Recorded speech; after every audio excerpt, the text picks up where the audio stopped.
disease. He ended up spending about the first 8 months of his life in the hospital. During that time, he endured 10 surgeries, including an open heart surgery. Starlight Children's Foundation has played an important role in my family's life. For 5 weeks when he was a baby, Finn lived in a Starlight Hero wagon. You could not understand the pure joy of having him go from a hospital bed into his favorite red wagon. Starlight doesn't just give items that hospitalized kids can use to keep themselves happy, but also memories, moments, and experiences which are so needed in times like these. They allow sick kids to just be kids for a little while. The support that Starlight provides to families like mine is an integral part to creating happiness at a time when there's very little to be found. Learn more about how Starlight Children's Foundation brightens the lives of sick kids by visiting starlight.org today. Are you excited about being a new grandmother? Of course I am. A little intimidated, too. Why? Taking care of a baby today is so different than when I had you. But Mom, you did great with me. Thanks, son. But I put you on your stomach to sleep. Right. But now we know that babies should always be placed on their backs to sleep, for naps and at night, to reduce the risk of sudden infant death syndrome, or SIDS. You also slept with blankets and toys in your crib. True. But now we know to keep everything out of the crib except for my sweet baby girl. No blankets, pillows, or other soft or loose items. Daddy's going to teach Nana all the ways to keep you safe while you sleep. Yes, he is. Yes, he is. For more tips on safe sleep for babies, visit safetosleep.nichd.nih.gov. That's safetosleep.nichd.nih.gov. Sponsored by the Eunice Kennedy Shriver National Institute of Child Health and Human Development. We are Sports 56, WHBQ Memphis, and W253DF Memphis, Flynn Broadcasting Stations. It's time to get up and get your day started. Morant. Oh! A jawbreaker! It's Sports 56 Mornings with Greg Gaston and Eli Savoy on Sports 56 and 98.5 FM. The first hour of Sports 56 Mornings is brought to you by East Memphis Ace Hardware at the corner of White Station and Quince. Now, here are your hosts, Greg and Eli. They get up every morning from the alarm clocks warning. Take the 8:15 into the city.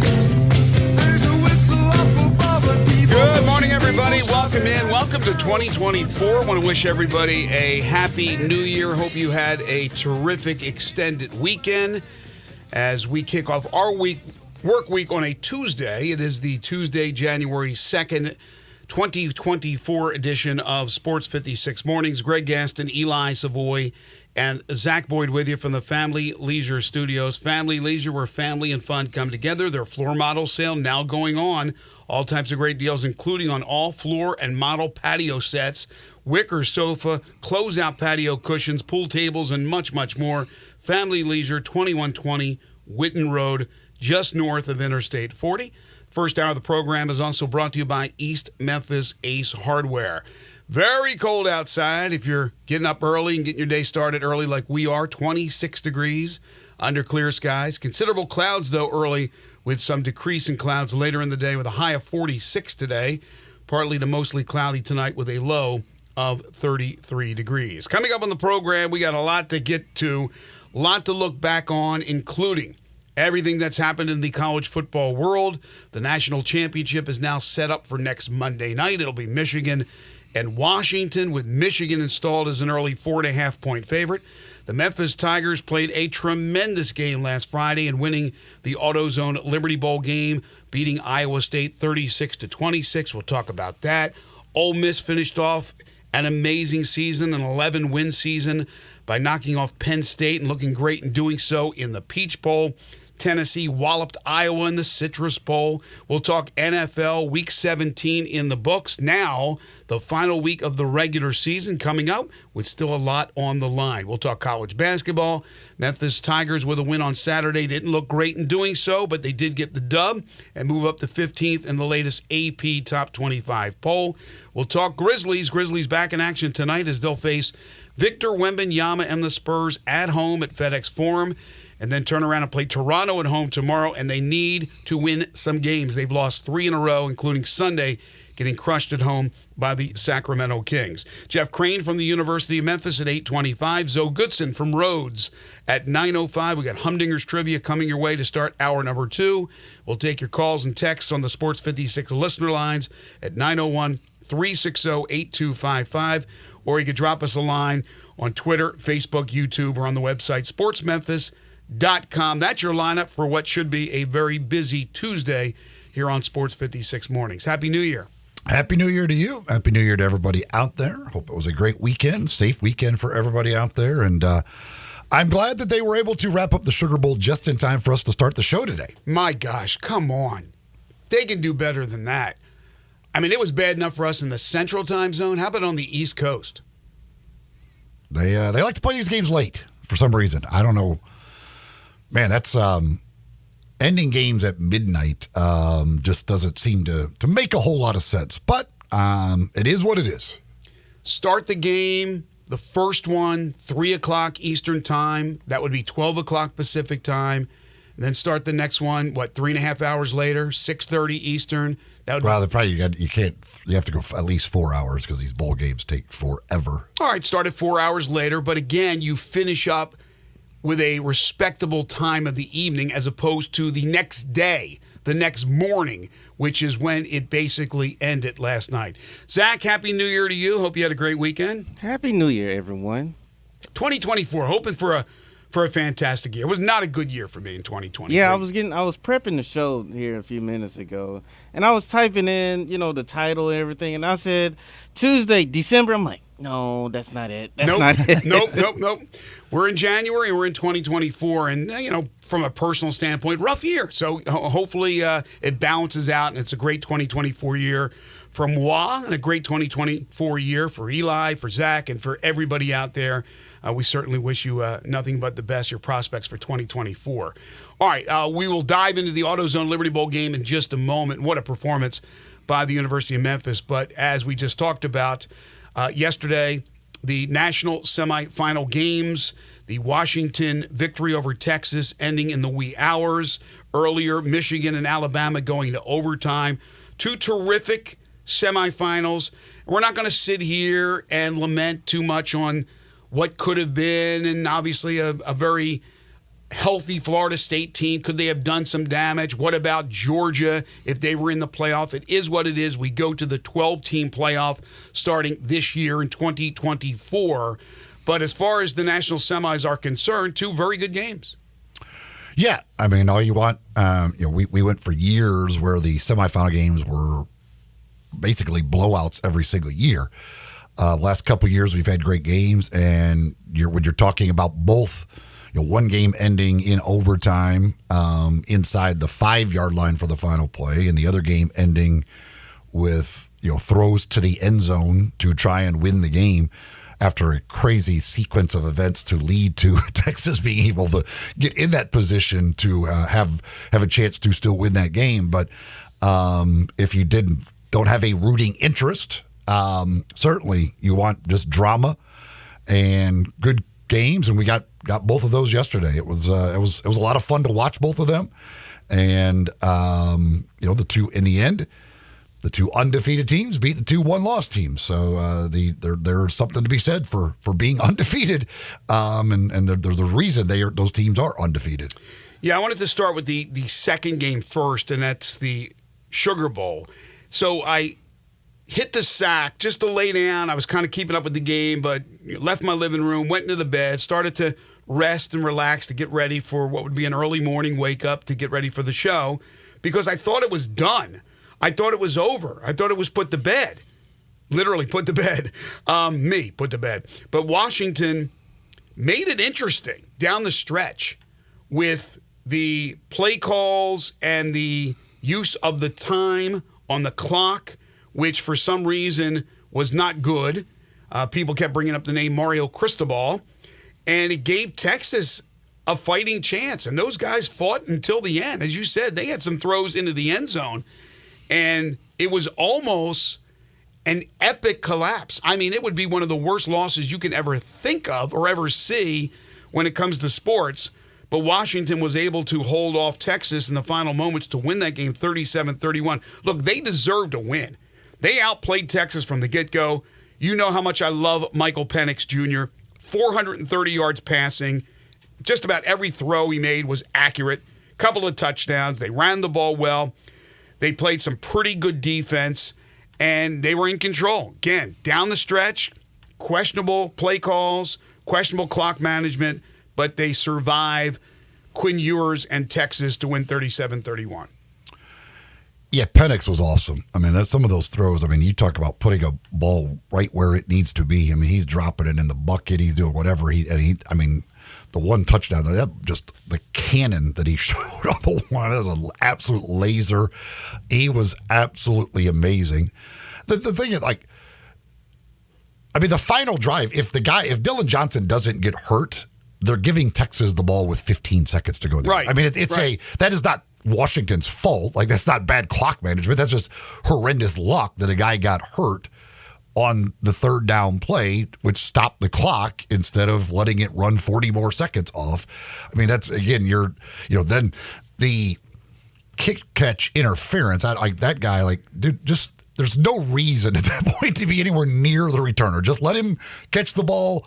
Don't give them any yards that you don't need to at that point in time. But I mean, so there was a couple of things. But, again, the Dylan Johnson injury, there's nothing they can do about that. And if he doesn't get hurt, if he's just able, even if he's like a little banged up, but able to at least get up and get off the field, they're giving Texas the ball with 15 seconds to go in the game, and the game is over. That's just a really bad break for them and for Dylan Johnson. Obviously, we'll see what his situation will be for the championship game, but that's nothing you can predict. Now, they did throw the ball on the drive prior, but I did not have a problem with it. It was just, again, bad luck because of the injury.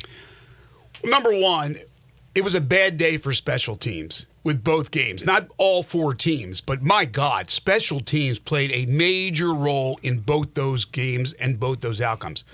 Number two, no, I didn't have a problem with Penix throwing on that second to last drive. In fact, I know you're trying to chew up time, but their best plays were Michael Penix Jr. throwing the ball.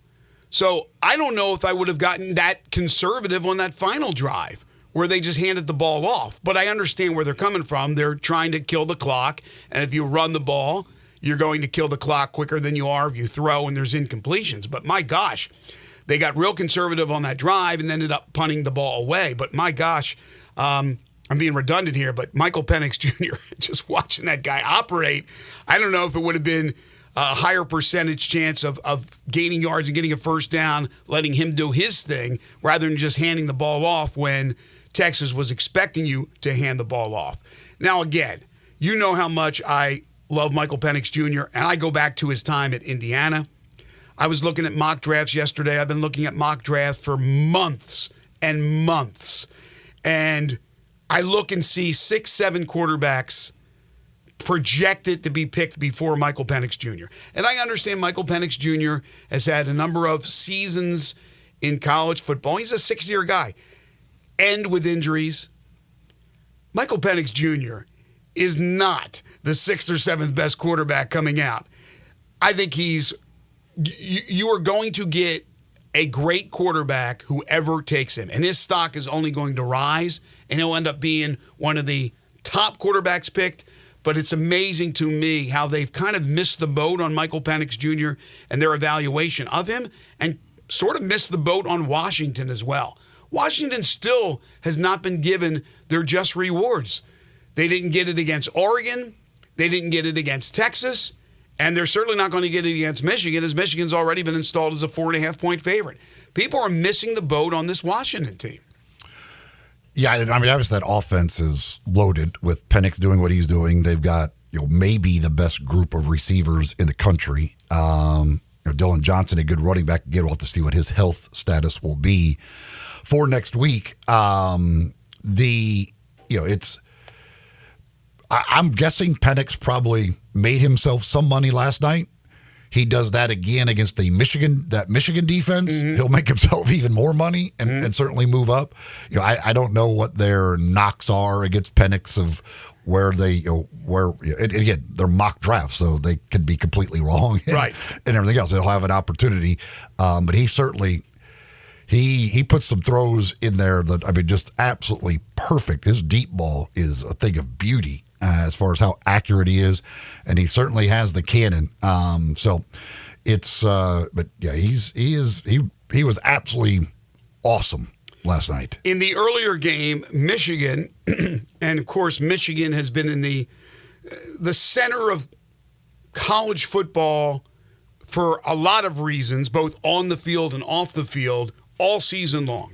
They've been under the microscope, and yet they keep winning. Controversial coach Jim Harbaugh keeps winning games, and they survive in overtime, 27-20. Of course, Michigan was down in the fourth quarter, made the comeback, and this is the one weakness I saw in Alabama this year at times, in my opinion, was the secondary. And McCarthy, who throws a bullet, sometimes a little too hard, but he was very accurate on his passes, and they dismantled that Alabama defense on that final drive to tie the game up. Alabama, with a chance at the end, weren't able to do much. They go to overtime. Michigan scores easily. And then Alabama, the questionable fourth down call on 4th and goal from the 3 on a quarterback draw by Jalen Milroe. And after the game, Nick Saban said he'll stick with that call. That was what they wanted to do. It just wasn't executed correctly. Who am I to say? But I will say, because everybody is entitled to an opinion, I thought it was a horrible call. And Michigan gets the win over Alabama 27-20.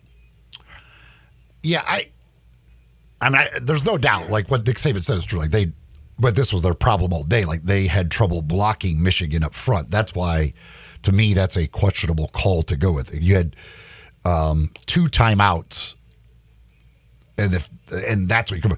I certainly think you have to put the ball into the hands of Jalen Milroe and let him make a play. Yes, but I would like to me.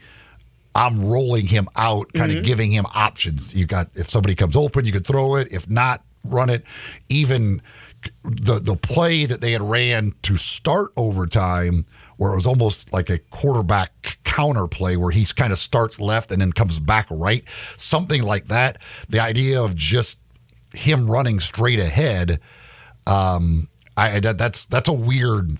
To me, that was a little weird. Like all of that buildup. The 2 timeouts, the buildup was amazing. Like oh my gosh, this is it. We got 4th down into overtime, and I'm thinking like, if they get it, will they go for 2 here? What are they going to do?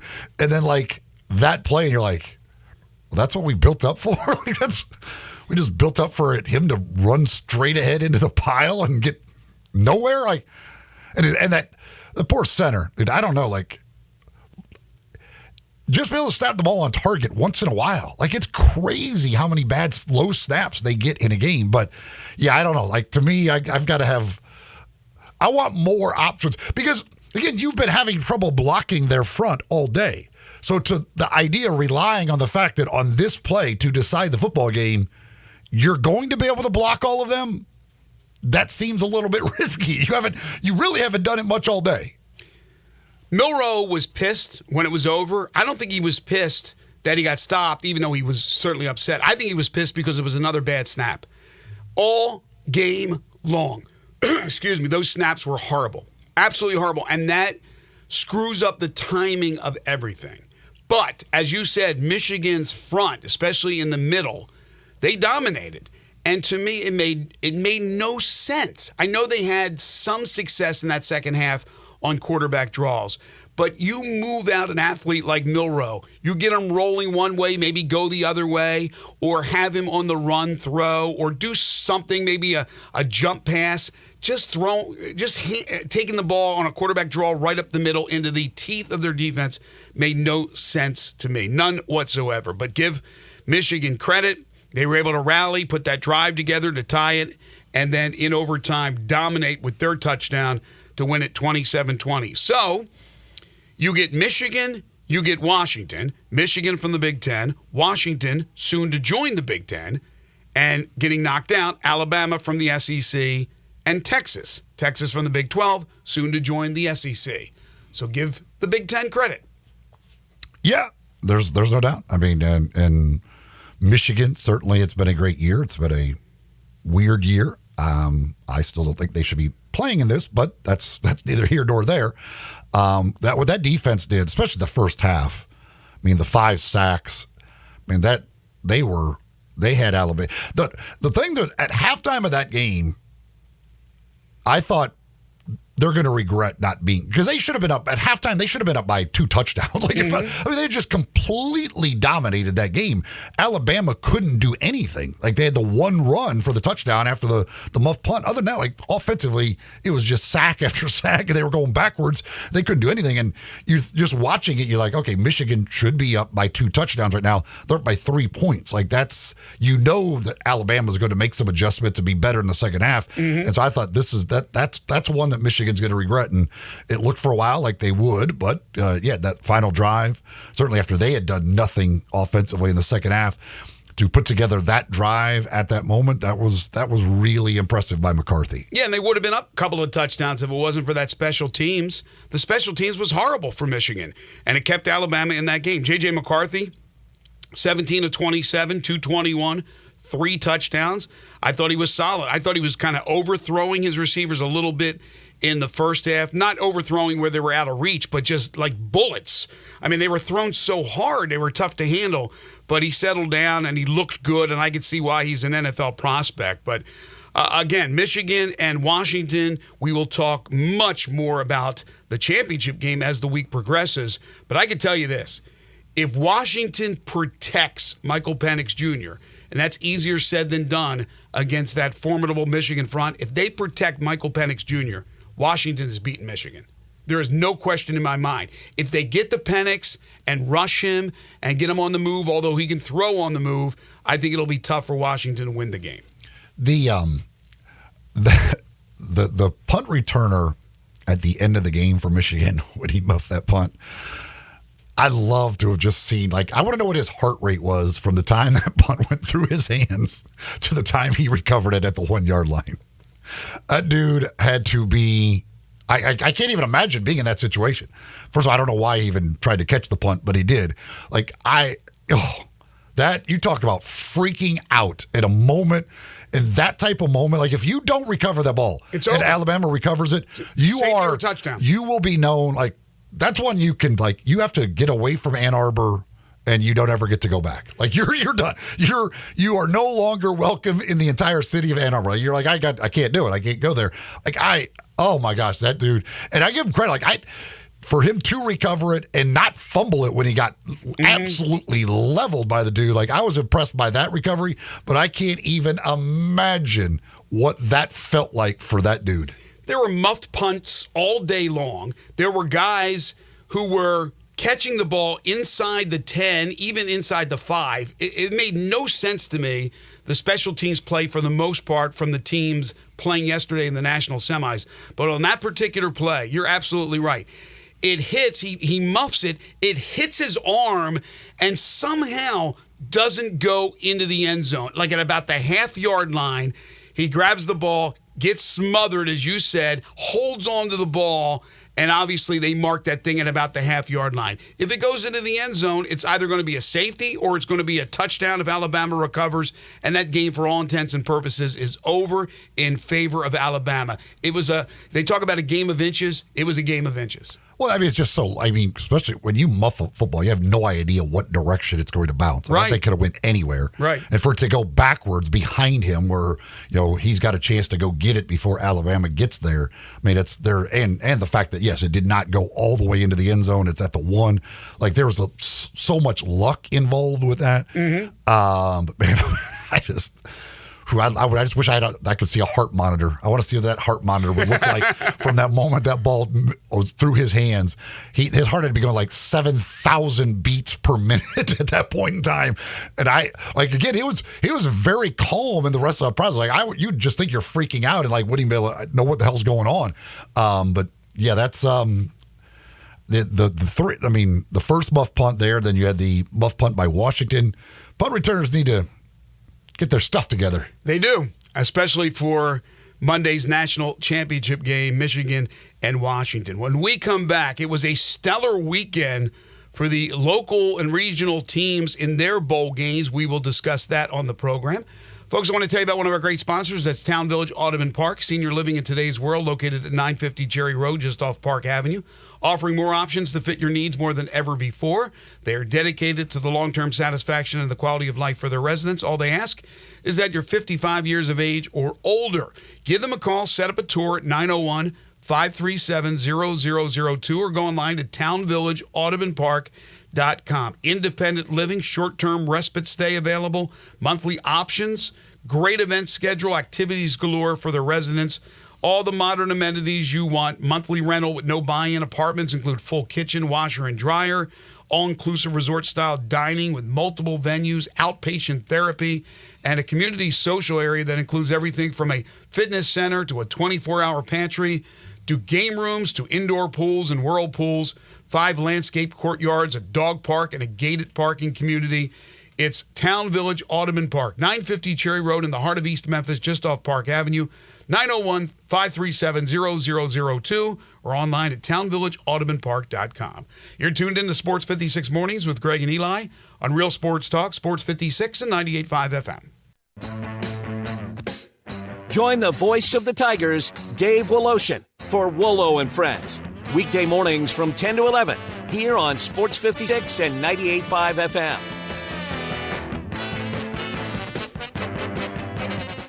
The Crazy Coop, America's premier wing destination, has 27 delicious flavors to choose from and counting. Like the Buffalo Ranch, a perfect combo of ranch seasoning with a little kick. Mango Habanero, sweet taste of mango followed by the heat.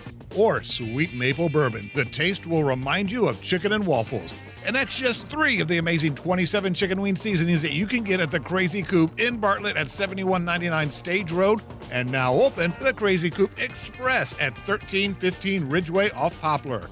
Some like it hot. How about the Crazy Sweet Lemon Pepper Hot or Crazy Suicide? Can't take the heat? Get the 4-cheese roasted garlic or barbecue bacon bourbon.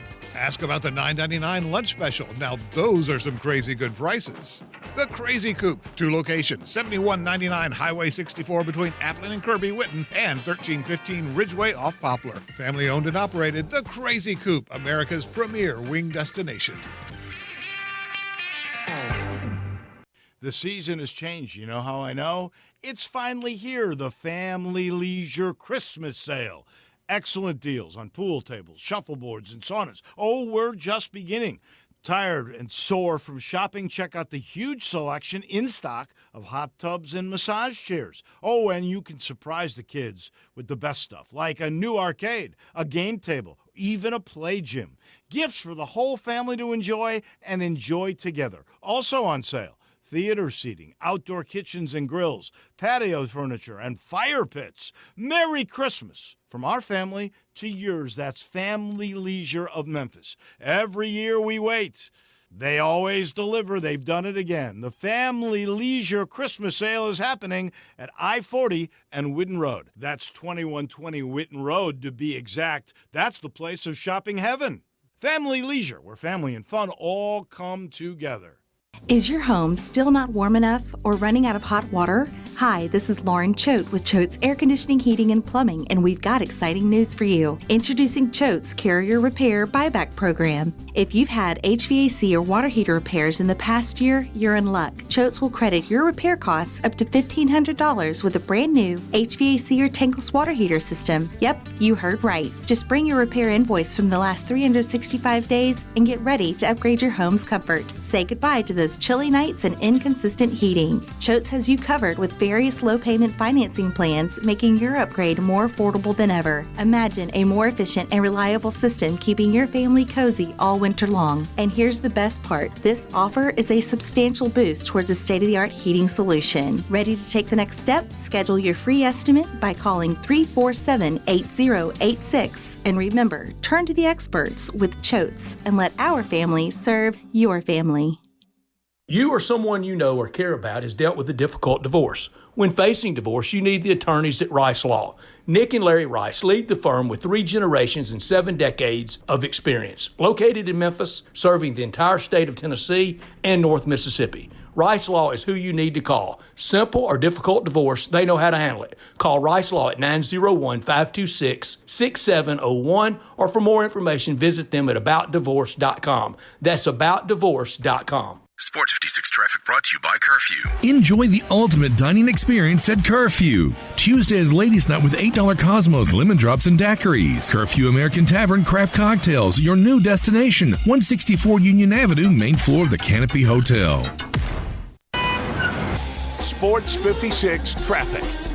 Good morning, traffic-wise. We're still in pretty decent shape as it builds over here on 40 westbound from Germantown Parkway all the way up to Sycamore View Road. We did see a little bit more traffic just in the last few minutes down certain sections of Sam Cooper, especially coming inbound there up by Perkins. It's also on the increase southbound Austin P Highway towards the interstate. Weimer's Jewelry, 7525 Highway 64. They want you to know they are your Valentine's Day headquarters. I'm Commander Chuck with your on-time traffic. Now back to Sports 56 Mornings on Sports 56 and 98.5 FM. This hour is brought to you by East Memphis Ace Hardware at the corner of White Station and Quince. Here once again are Greg Gaston and Eli Savoy.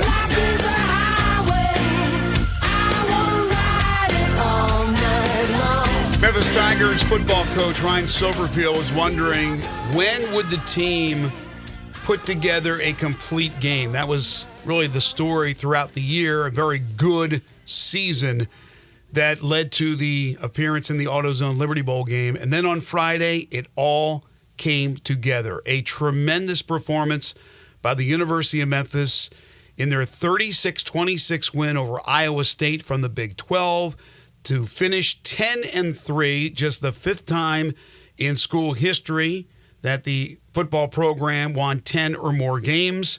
An amazing defensive performance, allowing 0 yards rushing to the Cyclones. No penalties for the Tigers. No turnovers for the Tigers. Seth Hennigan becoming the all-time leading passer yardage-wise in Memphis history, doing so in 3 seasons, with another season still to come. The Tigers, again, saving the best for last, and I think, Eli, that possibly that performance changed some of the people's minds about Ryan Silverfield and the future of this football program. Yeah, it's not often when you talk about statement wins that you're talking about statements to your own fan base, but I think Ryan Silverfield needed that, and certainly this should do that. Again, there's a lot of people that just don't believe in Ryan Silverfield and don't like it. And so there's nothing really that could be done barring, going out and going undefeated and whatever next year. But that was impressive. I mean, that was what the defense was able to do after a rough year defensively, just the clean game that they played. That was, you always wonder in bowl games how interested teams are. That was about as focused and everything you could ask for from a team for a bowl game. That was really, really impressive. It also was a surprise to Iowa State, a surprise to all of us when Memphis came out in a 3-5-3 defense, which was implemented just 9 days prior by interim defensive coordinator Jordan Hankins and the rest of the defensive coaches, something we did not expect to see. We had our coaches meeting 2 days or maybe a day before the actual game itself, a day before the game, and he kept it mum. He did not say anything to us, and then afterwards we talked to him, and he said, "Yeah, you should have saw what I said to ESPN," as they kept hammering and hammering and hammering, and I stuck to my guns. He didn't give out any of the secrets, and they come out and they bottle up Iowa State's running attack. And that's what they kept telling us, that they expect Iowa State will come out and just try to hammer it down our throats by running the ball. Well, instead, Memphis completely takes away the running game. Now, Beck ended up throwing for 446 yards, but they became one-dimensional, and it made it a lot easier for Memphis. And then on offense, the Tigers early on didn't really establish the run, but in the second half they did, especially that first drive of the second half. So Blake Watson ends up going for over 100 yards rushing in his final game in a Memphis Tigers uniform. I mentioned Hennigan, 24 of 34, 364, 4 touchdowns. He also had a rushing touchdown, and he comes back for another year. Memphis will have one of the most experienced, proven quarterbacks in the entire country next season. Yeah, I mean, we're talking 4-year starters, especially at one school. That doesn't happen. And to have that, and then Rock Taylor, who goes over 100 yards, your number one weapon, all of that, it sets up. I mean, you start looking ahead to next year for the Tigers, with the conference, with SMU leaving, with Tulane, new head coach, UTSA, new quarterback. It looks like right now, and there's a lot of time now between now and next season, but it looks like it has a potential, and everything could set up well for a kind of a dream season. And if you put together said dream season, you could end up being in the college football playoff, which is pretty crazy. But they'll have the possibility next year, when you look at it, to really have a special type year. Dare to dream, right? The game was quick for Memphis to establish themselves. Just a minute 19 in, Demir Blankhamsey catching that beautiful pass from Seth Hennigan, going 70 yards for the touchdown, really to set the tone in that game, and Memphis would jump out to a 19-0 lead. I thought the crowd was good. It was better than what I thought it was going to be. I know crowds for the AutoZone Liberty Bowl game are normally very, very good, but it was really cold out there. And at first I thought, my gosh, where are the people at? Iowa State, those fans who traveled were going to go to the game. They were there. And again, Iowa State showed up. Maybe not as many fans as in 2017, but they came and they did a nice job supporting their team. But the Memphis fans, I wondered about it. And then by second quarter, I'm looking in the stands going, okay, it's a lot better than what I thought it was going to be. Yeah, that was fine. Again, it was cold. Certainly, I'm sure there were a lot of people that, especially from the Memphis side, that were waiting to see what the weather was going to be and said, you know what? Watching this on TV from the warm comfort of my living room, not a bad idea. But yeah, I thought the crowd was fine. I mean, you look at, especially some of these other bowl games. I mean, there's some minuscule crowds at some of these games. So yeah, I thought Iowa State was good. I thought Memphis was good. It was a fine crowd. And again, when you're out there dealing with that type of cold, that's not fun. I'm not telling anybody they need to do that or should do that. If you want to do that, great. If not, I completely understand. Today is also the final day for players to jump into the portal until the spring when it opens up again. And so far, nothing out of the ordinary as far as defections for Memphis. Again, we'll see today. I know they picked up another player from the portal from the Big Ten. So Ryan Silverfield and his staff have done a real nice job in recruiting. And then 1 week from today is when the Memphis City Council will meet and hopefully approve the minutes, which included the handing over of the stadium to the university, and thusly will begin sooner than later the transformation of Simmons Bank Liberty Stadium. So a lot of positive news coming out of that game, and hopefully 1 week from today that news will continue to be positive as we move forward with the University of Memphis. In the meantime, as the Tigers were taking care of business on Friday, really strong performance by Ole Miss on Saturday to finish off their first ever 11-win season. With all the recruiting news, with Lane Kiffin being the portal king, the future for Ole Miss looks incredibly bright. And then they got the news over the weekend that Jackson Dart, I guess it's no surprise, but is returning to Ole Miss. They beat Penn State 38-25. I didn't pick a lot of good games as far as winners in the bowl season, but the one I loved the most was Ole Miss. And I just thought Penn State was really getting recognition by name only. I didn't think they were a good team. I don't like their quarterback. And Ole Miss, their offense looked good against a pretty solid Penn State defense as they went 38-25. The aforementioned Jackson Dart, 25 of 40, 379, 3 touchdown passes, a rushing touchdown. And the former Memphis tight end, Caden Prescorn, who I said day one when I saw him in a Memphis uniform, this guy's going to be an NFL tight end. 10 catches, 136 yards, and 2 touchdowns. Yeah, when Penn State came out on their first drive and just ran the ball down the throat of Ole Miss. I'm like, okay, maybe they can hang around, but they just aren't dynamic enough in the passing game to be able to keep up with a team like Ole Miss. And in Penn State's defense, the opt-outs they had on the defensive side of the ball were very costly. Significant, right? And they couldn't guard. It was basically there was going to be receivers open on basically every play for Ole Miss. Like there were guys running wide open constantly, whether it was Prescorn or Harris or whoever. Like there were just guys running wide open constantly, and that offense was just too much for Penn State. They're too athletic, too fast, everything else. Like it was just too creative. Anything you want to come up with, Penn State just had no answers for, because they put up 38. They probably should have put up like 50 in that game. I mean, as much as they had guys running open, everything else, like they easily could have put 50 points on Penn State. I wonder where Ole Miss will end up finishing when the final poll comes out. I have no idea. It'll be interesting to see because you had Alabama making it to the national semis, but losing, but they beat Ole Miss.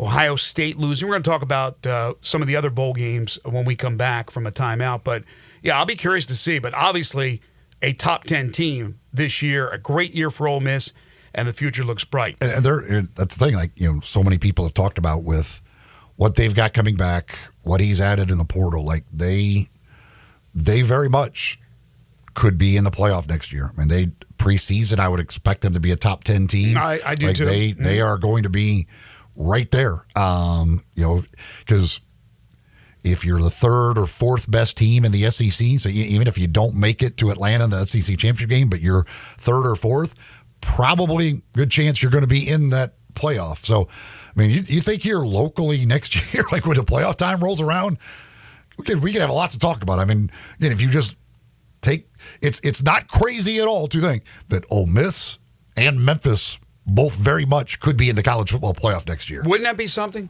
Wouldn't that be interesting? Of course, Memphis opens up with Florida State, which will be a tough non-conference game. And I guess it will all depend on how they look at unbeatens. As you saw Liberty get smashed in the Fiesta Bowl, and the whole talk about them was, well, they didn't play a tough schedule, but they went undefeated. So that conversation will certainly come into play as well. Yesterday, non-playoff games, the Citrus Bowl, we got a sneak peek of the future for the Tennessee Volunteers as they finish 9-4. They blow out Iowa 35-0. Don't get me started with Iowa. I just don't get it. I don't know why anybody would buy a season ticket to watch that 1960s team. But we saw Nico Iamaleava, right? Nico Iamaleava go for 151 yards passing and a touchdown, and rushing for 3 touchdowns on 15 carries, a 4-touchdown day for Nico Suave. Yeah. Iowa, it's just the fact that Brian Ferentz still had that job this year. They even tried the whole thing with his stupid average disposable point. Like, I don't know. Like, I can't. But they're going to have another year of Kirk Ferentz. I know the guy's like a Hall of Fame coach, but come on, man. Retire this thing. This 1960s football is not good in 2024. It's ridiculous. It's ridiculous. They get down 7-0, it's over. They, I can't imagine watching that team, being a fan of that team and having to watch them all the time. Like, it's painful. Painful to watch them play offense. I know you want to support your school, but really it's a joke if you're buying season tickets to watch that. Yeah, it is. Like, Tennessee's defense is not some great defense. Right. They weren't even a threat to score. Like, it's not even a threat to score. Like, it's it's painful to watch them. Like, you're like, God, what are they doing? What is this offense? And yeah, I don't know if Ferentz, now that he is not going to be his son anymore, if he will. You're not my son anymore. If he's willing to make a change and actually come into, the century as far as offense is concerned. But I can't imagine trying to recruit offensive players to that. Like, right. Like, what's your your selling point to a quarterback? Like, hey, I know you can look around the country and you see teams throwing it all over the joint, spreading it out, putting up 500 yards, 50 points a game. But come to us. Well, you're going to hand it off like 35 times a game, and we're going to try and score 10. If we can get to 10, we feel really good about things. I can't. Plus, you're in beautiful Iowa. Why would you want to come? Imagine trying to sell recruits on the offensive side of the ball. Any skill position player, you'd have to have you ever watched any of our games? Yes, I have. Well, we're not going to be able to recruit you then. I just don't understand. I don't even know how you possibly do it. Now, recruiting defensive players, absolutely. Recruiting a punter, there's a reason they got the record holder now. Those guys, hell yeah, everybody wants to come play for Iowa. But, man, offensively, they won 10 games, averaging for the year 15 points per game. They won 10 games, but they won 10 games. Obviously, they have a great defense. But when they played anybody with a pulse, they lost.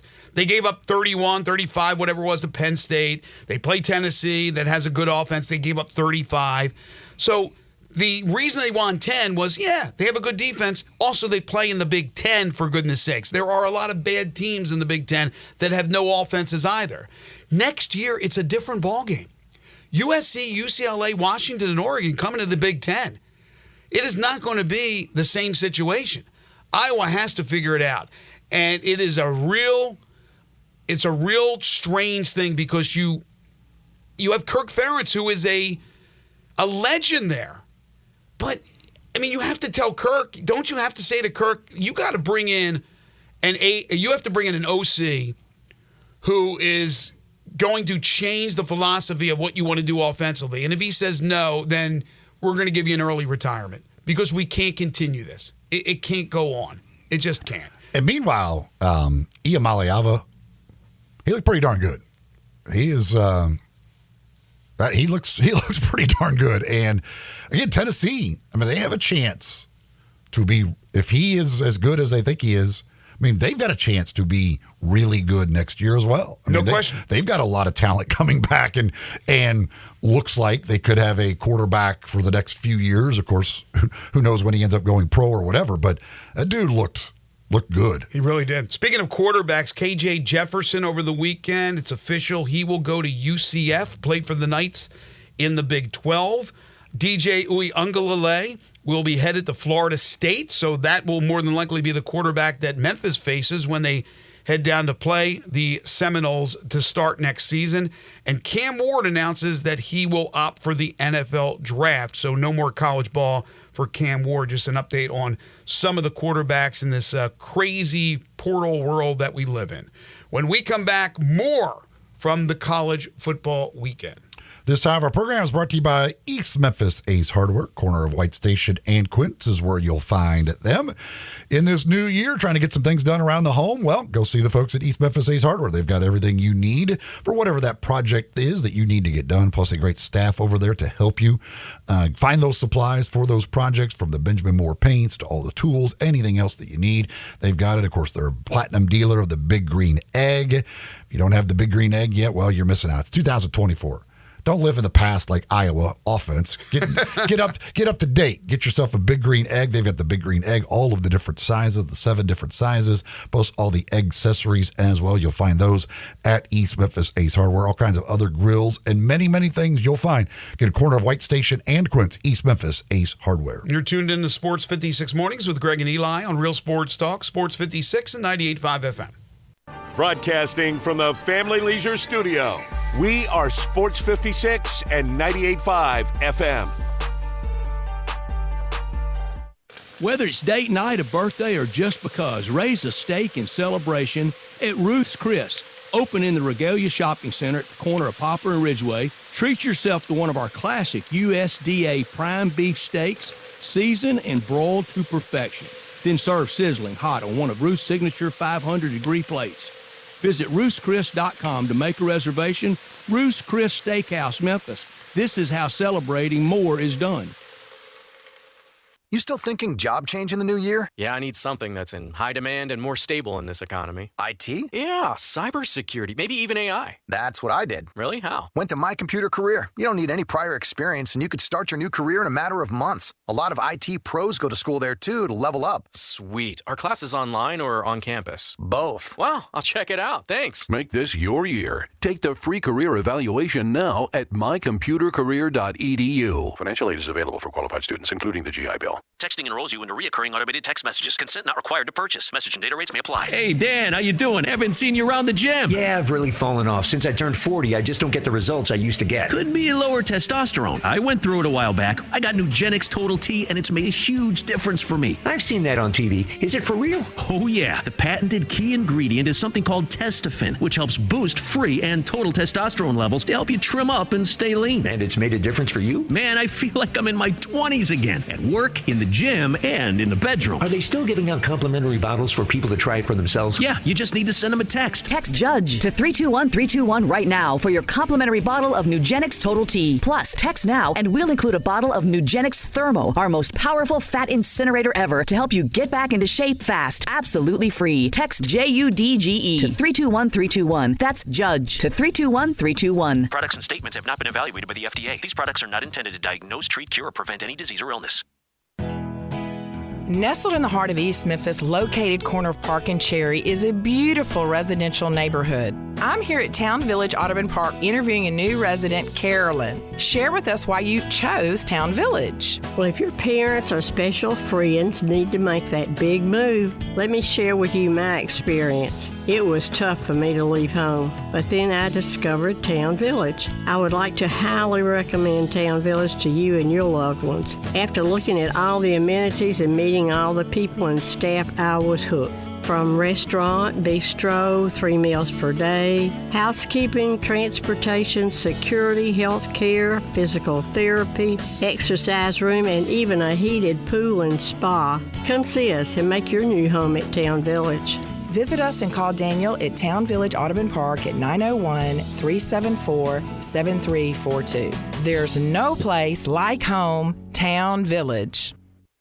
Now, back to Sports 56 Mornings on Sports 56 and 98.5 FM. This hour is brought to you by East Memphis Ace Hardware at the corner of White Station and Quince. Here once again, Greg Gaston and Eli Savoy. Certainly want to send our best wishes to our new mayor for the city of Memphis, Paul Young, who was officially sworn in. I want to thank Jim Strickland for his years of service as the mayor of Memphis. Mayor Strickland would make appearances here on Sports 56 Mornings, and we want to invite Mayor Paul Young as well to do that over the course of the next how many years. We always appreciate getting that insight from that viewpoint, from the mayor's viewpoint. So good luck to Paul and his administration for the coming years as we look for bigger and brighter things in the future for this city. We welcome you back. Iowa averaged 118 passing yards per game.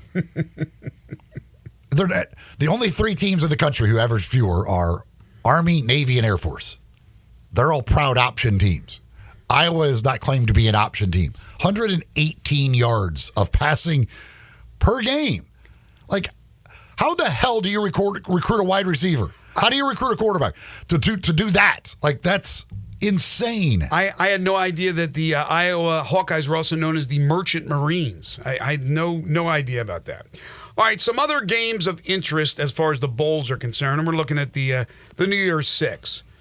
Georgia slaughtered Florida State, and everybody knew that was going to happen. 63-3. Again, it doesn't take away anything from my previous thoughts about Florida State earning a spot in the playoff, which they did not get. They were denied. They had well over 20 guys who defected either because of injury or the NFL. It was a disaster. It also showed that Georgia, despite losing to Alabama, made a statement about them being belonging in the playoff. Kirby Smart impassioned speech after the game I thought was quite interesting. But as far as the contest on the field, it never was. And for the Lausanne product, Brock Glenn, hopefully there'll be brighter days. But that guy was overmatched. Oh yeah, I mean, this is the most talented roster in America against the team's second and third string. Yes, like it's just it was never going to go well for Florida State. That's why I do not want to hear people saying, "Look, we told you that they didn't belong," and shut up, be quiet. It has nothing to do with anything. But Georgia did make a statement, and I feel bad for Mike Norvell, the Bobby Dodd winner. We talked about that on Friday. Also, speaking of blowouts, the Fiesta Bowl, Oregon making a statement. They beat Liberty 45-6. My son tweeted this out yesterday. It's not ludicrous. He said, you know what? Maybe Washington and Oregon are the top two teams. Washington's 1 and Oregon's 2. Washington beat Oregon twice. It is a pretty good way, I guess, if there is a good way to end a long-time conference run, as the Pac-12 will cease to exist, we believe. The name will still be there. I don't know if Kliavkoff still has a job, whatever. He was there last night. But the point is that the Pac-12 had a really good year, and they have a chance to be the national champions, even though Washington is moving on, obviously, to the Big Ten. But Oregon, another really, really good year, just happened to lose to Washington twice, but they beat the brakes off of Liberty, again, a team that was undefeated going in, and the question was, well, did they beat anybody? Should an undefeated team get the benefit of the doubt over a team that may have a couple of losses from the group of 5, but have played a more formidable schedule? Yeah, I don't have any problem with Liberty getting that spot. They went undefeated. Good for them. But, I mean, they have Oregon is a loaded football team. And again, the only team that they couldn't figure out a way to beat this year is a team that's playing for the national championship. It could be the national champion. They couldn't figure out a way to beat Washington, but that is a really good football team. Well, it says a lot when your quarterback is there to play in the game, and Bo Nix was. And he put together a stellar career, started at Auburn, huge numbers at Oregon, and a guy who will be drafted, not sure exactly where, but Bo Nix will certainly get a shot in the NFL. Yeah, and good for him. I mean, he wanted to play in that game to finish that career.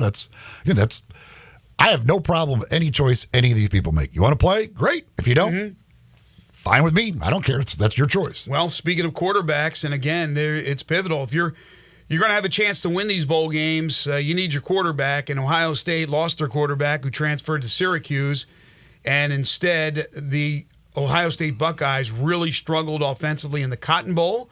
And Missouri culminating a great season with a 14-3 win. And they had their quarterback, Brady Cook. Yeah, and I mean, and Ohio State not only doesn't have their first starting quarterback, they then lose the backup quarterback early in that game. But an impressive showing by Missouri. I mean, Ohio State, again, it's a third-string quarterback. You don't expect a whole lot, but they've got some really good running backs. There's talent on that team, and to hold them to 3 points, still very impressive by Missouri. And what a year for Missouri. I mean, from Eli Drakowitz coming into the year, kind of on a hot seat, to end up with 11 wins, knocking off Ohio State with whatever roster Ohio State's throwing out there. That's a hell of a year for Missouri. Yeah, from the hot seat to an extension, as Eli got an extension over the weekend. Music City Bowl, 3 hours down the road. I got to give a shout out to Maryland. Did not expect to see this from the Terps. They had their backup quarterback, and they walloped Auburn 31-13. Yeah, that was a embarrassing performance by Auburn. 21-0 in the first quarter. Could not stop Maryland at all. That was a brutal performance for Auburn. Anything else from the college football bowl weekend? Nothing that really stands out. Again, I don't get that much into them because they are exhibitions, so it doesn't. I like the performance by Nussmeier for LSU. Wisconsin controlled that game. It looked like for the most part, and then LSU battled back. And I wasn't sure how much they were going to be into it, but Neighbors played in that game. Well, he barely played, but he did suit up and was with his team. Yeah. Now Thomas played the whole day, and he had the 2 touchdowns. Right. He certainly, and I don't know if he ever made an announcement yesterday or not. He's got to make a decision whether he wants to go pro or not. But no, I mean, Nussmeier certainly showed enough that if if he's the quarterback for next year, like you would feel good about it. Right, and another 10-win season for Brian Kelly. Pinnacle Roofing and Restoration for all your roofing and home repair needs. In the new year, call Brandon McCullough at 901-438-5084. Winter is here. It's only going to get worse. If you have any kind of leak issue with your roof, you need to nip it in the bud. They offer financing with different plans and options to choose from, including a 6, 12, or 18-month same as cash option. They'll work with your insurance company or out of pocket. They are part of the Roofs for Troops program. Any veteran, active, or retired, you get a $250 rebate on the purchase of a new roof. They do residential and commercial roofing. So business owners out there, property managers, listen up, along with homeowners. If you have a leak or any other roofing problem, call Brandon today. They'll come out and do a free roof inspection. They're licensed, bonded, and insured and a member of the Better Business Bureau. Don't forget about the $100 referral fee for all new roofs. You know somebody who needs a new roof, you refer Pinnacle. They use Pinnacle. You get $100 from Pinnacle for that referral. They do work around the home like carpentry work, exterior painting. They can replace gutters, put up fencing and siding, install shingles, rotten wood repair. Whatever you can't do yourself, call the experts at Pinnacle. Quality work at a very reasonable price. Locally owned and operated, Pinnacle Roofing and Restoration for all your roofing and home repair needs. Call Brandon. Tell him you heard it here on Sports 56 Mornings.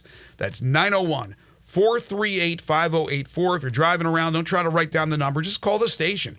We'll get that number for you for all our sponsors. We can get you that information.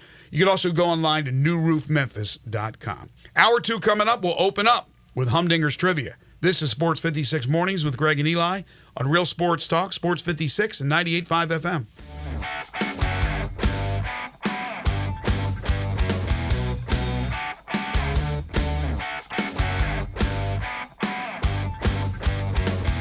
Hi, this is Jonah Gamble, left guard from the University of Memphis football team. Is your credit card rewarding you for everyday purchases? Southern Security has the perfect low-interest reward card that will upgrade your wallet. Max rate is 18%, no annual fees, no cash advance fees. For more information, visit southernsecurity.org or by calling our member service team at 901-452-7900. Southern Security is a proud sponsor of the University of Memphis. Michael Fabiano here, and if you want even more excitement on game day, it's time to get on Prize Picks, the best way to win big on fantasy sports. Here's how it works. Just pick 2 to 6 players and choose more or less on their stats. If you get them right, you can win up to 25 times your cash. It's quick and easy to make your picks, and with fast and safe deposits and withdrawals, Prize Picks is the place to play this season. Prize Picks has awesome weekly promotions, and they're the only daily fantasy platform with an injury insurance policy, keeping you in the game even if one of your players goes down. Watch your entry update in real time and continue the fun by making picks on second half and fourth quarter stats. And right now, when you go to prizepicks.com/primetime and use code primetime, Prize Picks is matching your first deposit up to $100. That's prizepicks.com/primetime with code primetime for a 100% deposit match. Prize Picks, daily fantasy sports made easy, must be present in certain states. Visit prizepicks.com for details. Finding great candidates to hire can be like, well, trying to find a needle in a haystack, but not with ZipRecruiter. Its powerful technology actively finds and invites qualified candidates to apply to your job. So while other companies might deliver a lot of hay, ZipRecruiter finds you the needle in the haystack. See why 4 out of 5 employers who post a job on ZipRecruiter get a quality candidate within the first day. Try ZipRecruiter for free at ZipRecruiter.com/free. That's ZipRecruiter.com/free. There's no better time than the new year to resolve to protect your identity and finances. Identity thieves can take out loans in your name. Seriously, take over and drain your banking and investment accounts and more. LifeLock makes it easy to help protect your identity and financial future. LifeLock monitors your accounts and credit and detects potential threats to your identity that you may miss on your own. And if you do become a victim of ID theft, a U.S.-based restoration specialist works to fix it. Plus, all plans are backed by the $1 Million Protection Package, meaning you'll be reimbursed up to your plan limits for funds lost due to identity theft. LifeLock is the New Year's resolution that's easy to keep. Call 1-800-LifeLock or go to lifelock.com. In both instances, use the promo code HERD, H-E-R-D, to save up to 25% off your first year. That's lifelock.com, promo code HERD, to save 25%. What's wrong? You look bereft. I am bereft. What is it? Well, there's only 3 Central Barbecue locations. The original Central Barbecue on Central, it's closed. Oh, don't worry, little buckaroo. The location on Central will be back before you know it and better than ever. Now, there's still the location on Summer. You love that one, right? Yeah. And there's still the Central Barbecue downtown and the Central Barbecue on Poplar. You love those too, right? I do love those. So you could go to those, and then when Central Barbecue on Central reopens, it'll be like Christmas, but with pork. I feel better already. We are Sports 56, WHBQ Memphis, and W253DF Memphis. Flynn Broadcasting Stations. Sports 56 traffic. Good morning. So far, so good. As far as serious wrecks out here, we've had a couple of mishaps like that truck that couldn't make it earlier on 55 northbound over there at 3rd. That oversized load. Traffic's on the increase southbound Austin P Highway headed towards the interstate. Still looks good right now where it normally would be heavier on 40 westbound from 269 all the way up to Witten Road. 24/7 reliable crane and rigging services right here in Memphis. It's Tomahawk Crane and Rigging. They're online, tomahawkcrane.com. I'm Commander Chuck with your on-time traffic.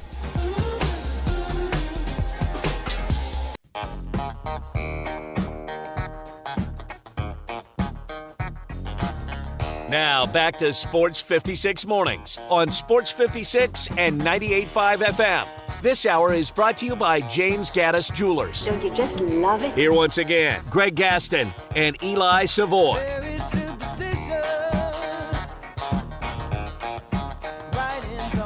Welcome back, everyone. 8:04 the time. Hour number 2 here on Sports 56 Mornings. Happy New Year to everyone.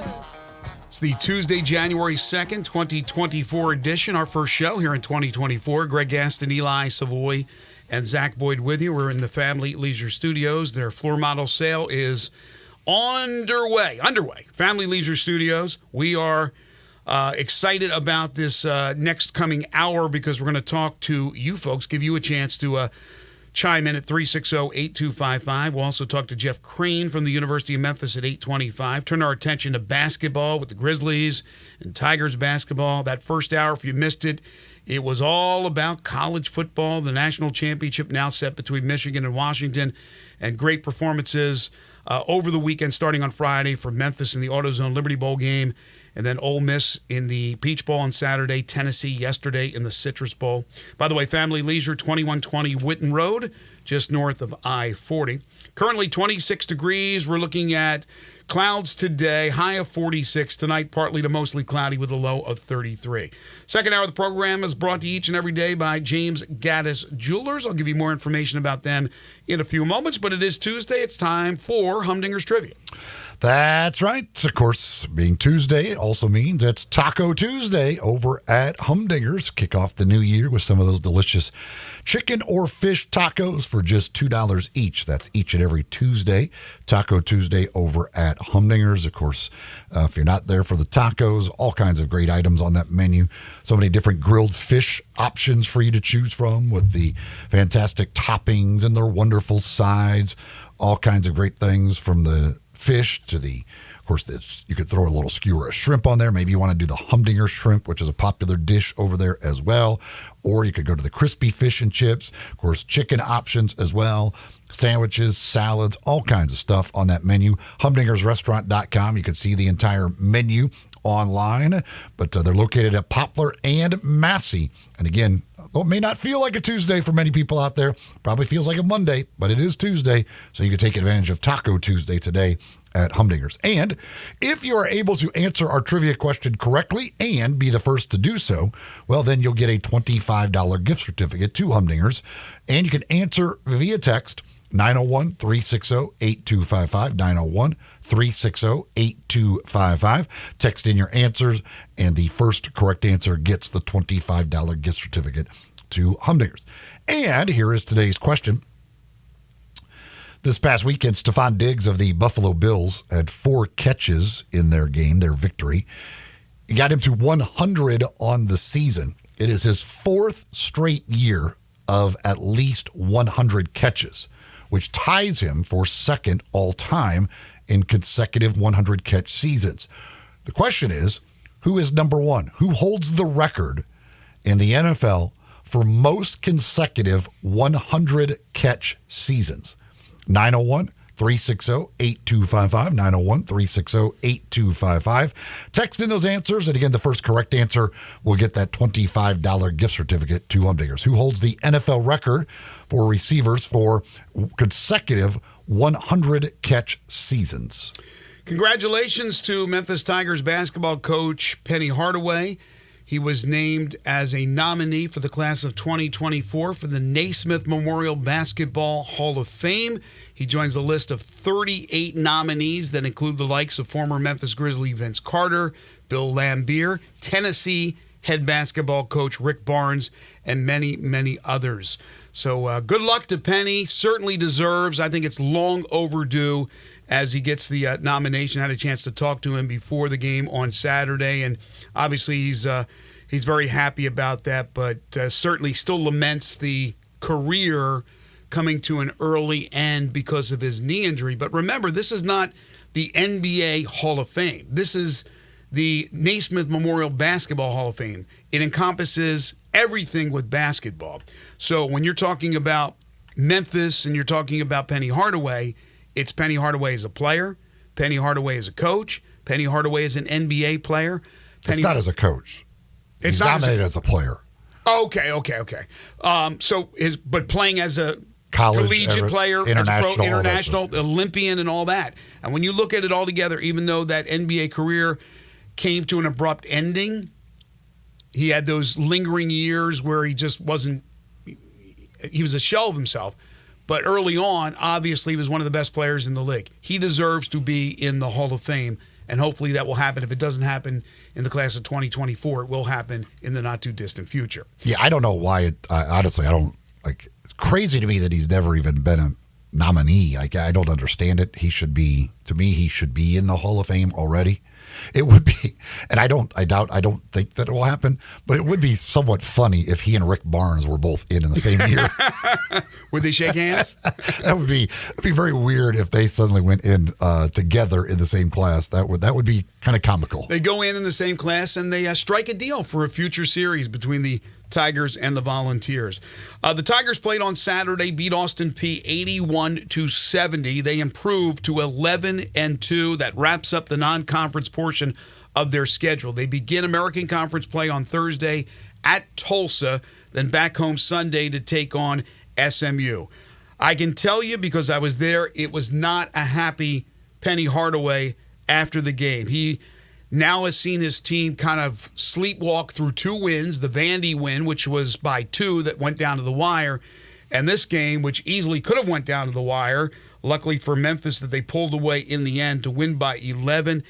He was very upset in the fact that he feels that some of the players now may be playing for points, playing for themselves and not for the team. And he says we got to get back to what we were doing earlier in the season, playing for each other, playing for the team. You did see a standout performance from Naquan Tomlin in just his second game for the Tigers, coming off the bench, playing 23 minutes and 18 seconds, going for 15 points and 15 rebounds. David Jones struggled with his shot. He was 5 of 14, but hit 9 of 9 from the free throw line. Memphis was 27 of 31 from the line, continue to shoot incredibly well from the charity stripe. Jones would end up with 19 points. Javon Quinterly went for 11 and 4 assists, but defensively, they weren't locked in the way they should have been. And they're, again, happy to come away with the W, but he certainly is not happy with the way his team's performing. Yeah, and you really shouldn't be. That's to let Austin Peay hang around as long as they did. Now, you can also look like, and the one thing that for them that is good, like they've had these 2 games around the holidays where there's a lot of distractions, things like that, and it has not been good performances, but at least they did get the wins. You know, there's a lot of teams that have lost to bad opponents around the country, so they're not able to escape these performances with the wins. At least they have escaped with the wins. And that they did a really good job against Sharp for Austin Peay. You know, we've seen the ability for the Tigers to do on the defensive end to take away, top players for other teams. David Jones is amazing. You watch that game, you just felt like he's really not doing anything. And at the end, he ends up with 19 points. Right. Because, again, he just gets to the free throw line. He just finds, even when he's not shooting it well, he doesn't make a three-pointer, he's constantly getting to the free throw line. And so at the end of the day, like, even when you watch him, you think he didn't really do anything, he didn't play very well, you're, he's got 19 or he's got 22 because he makes 9, 10, 11 free throws, and he's constantly going to be up there if you can get to the free throw line as much as he does. Yeah, and he added 5 rebounds, 3 assists, 3 steals. He did turn it over 4 times. But, yeah, David Jones, you know what you're getting with Jones. I thought Nick Jourdain gave him really good minutes. He had 12 points, a couple of assists. But as far as Naquan Tomlin is concerned, 3 block shots to go along with 15 points and 15 rebounds, and he's just getting into playing shape. He's just scratching the surface of what he can do. Oh, yeah. I mean, that's you see that, and certainly when you're talking about hadn't played since March and then comes in and here in this quickly to have that type of game, he certainly is going to be a difference maker, can be a big-time difference maker for this team. And, this is a team with lots of potential. I mean, there's not much as far as weaknesses. Again, can they stay focused? Can they stay locked in and make the run through the conference that they're certainly capable of and really should do? And they're going to be favored in pretty much every game. Other than at Florida Atlantic is probably the only time they may not be favored. I guess maybe at SMU if SMU could play well, but they're going to be favored. And if you keep having these performances, can you always escape with the win? I don't know. You're going to have to, but also getting through the holidays, getting all of that kind of out of the way, getting into conference play, you hope that kind of gets you locked in again once you get back into conference play. Yeah, well said. That's exactly right. Memphis did move up 4 spots in the AP poll. They are now 15th in the nation as they improved to 11-2. Meanwhile, their compatriot from the American Conference, Florida Atlantic, got beat by Florida Gulf Coast 72-68. So while Florida Atlantic has some big wins, they got a couple of bad losses. Yeah, they're one of those teams. Again, like there's teams around the country who've had these. They haven't been lucky enough to get away with stealing the win in a bad performance. I mean, they barely. I don't know if they. I think they led early in that game, but that was pretty much that was Florida Gulf Coast that kind of led most of the way in that, and certainly their schedule a little weird when you're talking about losses to Bryant and Florida Gulf Coast. And I saw Bryant play Ole Miss on Sunday, and certainly you could see how Bryant can be dangerous because they just shoot a ton of threes, get up and down the court, and they've got a couple of really good players. But there's no way Florida Atlantic should be losing to them. But to have then wins over Arizona, it's a weird schedule for Florida Atlantic. Yeah, and Andy Enfield's not walking through that door with Florida Gulf Coast. This isn't the same Florida Gulf Coast team that when Andy Enfield was coaching. What were they called again? Like Lob City or some Dunk something, whatever. I think it was Dunk City. Dunk City, yeah. They were a fun team to watch. But Florida Atlantic drops 10 spots. They go from 7th to 17th as they're now 10-3, so they're 2 spots behind Memphis. By the way, at the top, Purdue got 49 first-place votes. They are 12-1. They're number 1. Kansas, 12-1, are number 2. They got 5 first-place votes. Houston, still one of 3 undefeated teams. They are 13-0. They are number 3 this week. They got 9 first-place votes. Then UConn and Tennessee round out the top 5. Kentucky from the SEC is 6th. Mentioned Memphis 15th, just out of Clemson, who they beat. They are 16th. Florida Atlantic, again, is 17th. And then Ole Miss at number 22 and Auburn from the SEC at number 25. As you mentioned, Ole Miss beat Bryant on Sunday. It's their first ever unbeaten run through the non-conference portion of their schedule. Second, excuse me. 13-0, is that correct? Yeah. 13-0. So I don't care that they haven't played a gauntlet of a schedule, but they have a win over Memphis. They have a win over NC State, and they're taking care of business. Boy, you talk about a coach making a difference. Chris Beard has made a huge difference, but now they get into SEC play starting Saturday in Knoxville against Tennessee. We'll see what they're really made of, if Ole Miss is really for real and formidable, or is it just a great run through a not-so-hard gauntlet of a non-conference schedule. Well, granted, the schedule has not been that difficult, but when you're taking a team that didn't even win 13 games last year and you come in, completely change the roster, didn't get 2 guys until very late here in this, nobody would have guessed they were going to be 13-0 in their non-conference, regardless of what the schedule looked like. Exactly. Nobody thought they would be 13-0. No, you got to give him credit. He's done an amazing job to get them to that point. Interestingly enough, the last time they started 13-0, their 14th game, first conference game, was on the road in Knoxville at Tennessee, and they lost that game. And they're going to, likely they'll lose Saturday, and they're going on the road against a top 5 team in the country. Like, they might get blown out Saturday. That still isn't going to be much of an indicator. It's the games after that. They got Florida after that. They got Vanderbilt after that. Those are the teams they're going to need to beat because both of those are at home. But you lose at Tennessee. Okay, like a lot of teams are going to lose at Tennessee. But now 13-0 certainly was not something that people were thinking about. I don't. Chris Beard, I talked to him a little bit in the pregame about it. And he said, listen, if we want to accomplish big things here. And to do what we want to do, it's going to come with setting some records around here because there's things that have never been done is what we plan on accomplishing. I don't think going into this, Chris Beard would have said that he thought they were going to go 13-0 in the non-conference. I'm sure he wouldn't. There's no way because, like you said, it's a completely different team. He had to bring in guys. There's a few holdovers like Matthew Morrell. Nice to have Morrell back in the fold who was contemplating making himself available for the NBA draft. But Beard has made all the difference in the world. Goes back to when we had David Johnson on the show last week. Give credit to Keith Carter. Keith Carter has looked outside the box. He didn't care if he was going to catch some scrutiny for the hires he's made. But you think about who he's hired with Lane Kiffin, now with Chris Beard, and with Coach Yo, what she's done with the women's team. Obviously, Mike Bianco and a national championship in baseball. It's the best collection of coaches in the Big Four sports that they've ever had. That comes from David Johnson last week. And it was good to see Morgan Freeman was in the house on Sunday. Did you interview Morgan? I did not. But that's the first time he's been there. I didn't realize it's been a couple of years since he's been to a game down there. But he was back in the house. He got second biggest ovation. Lane Kiffin got the bigger ovation, I think, of the two. But Morgan got a hell of an ovation when they announced him and put him up on the big screen. But hard to compete with Lane Kiffin right now as far as popularity goes in Oxford. Yeah, that's true.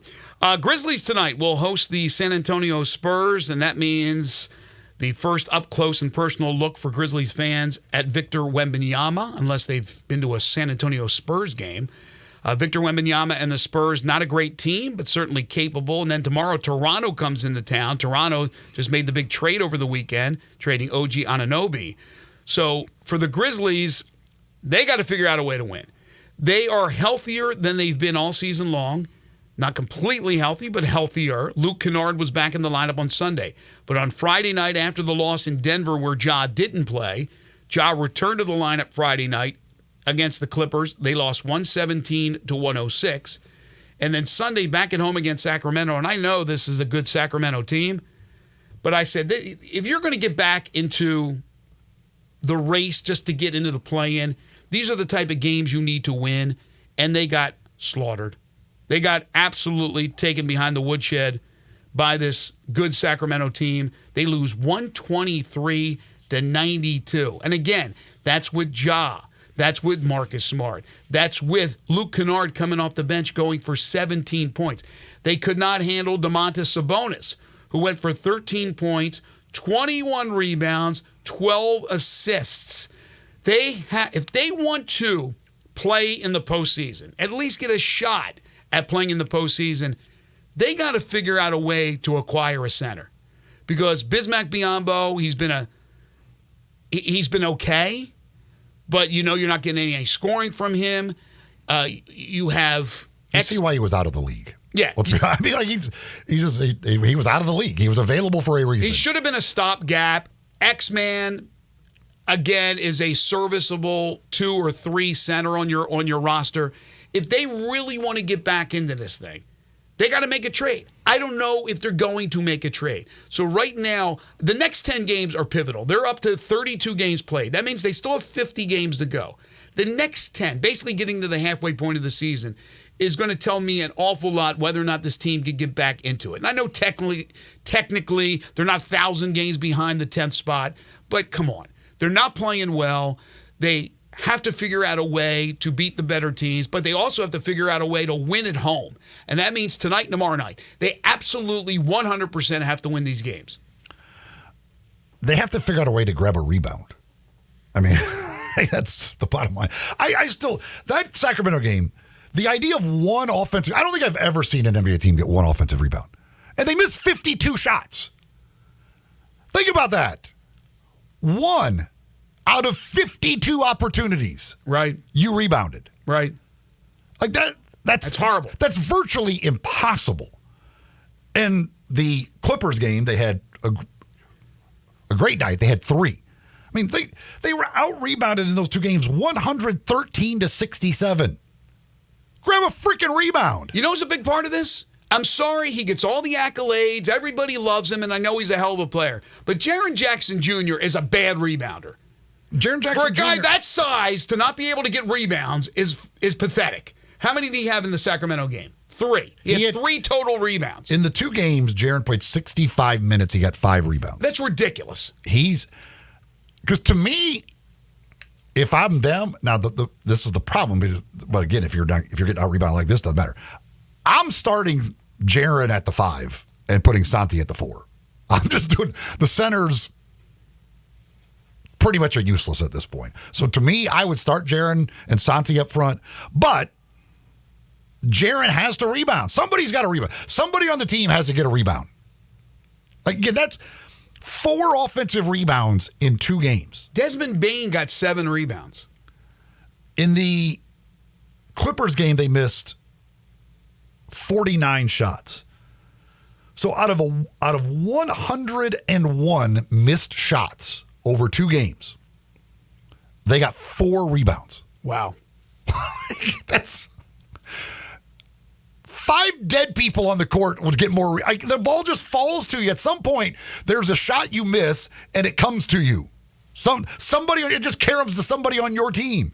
That's impossible to do. And they found a way to do it. Sabonis got 21 rebounds himself. They out-rebounded the Grizzlies 59-34.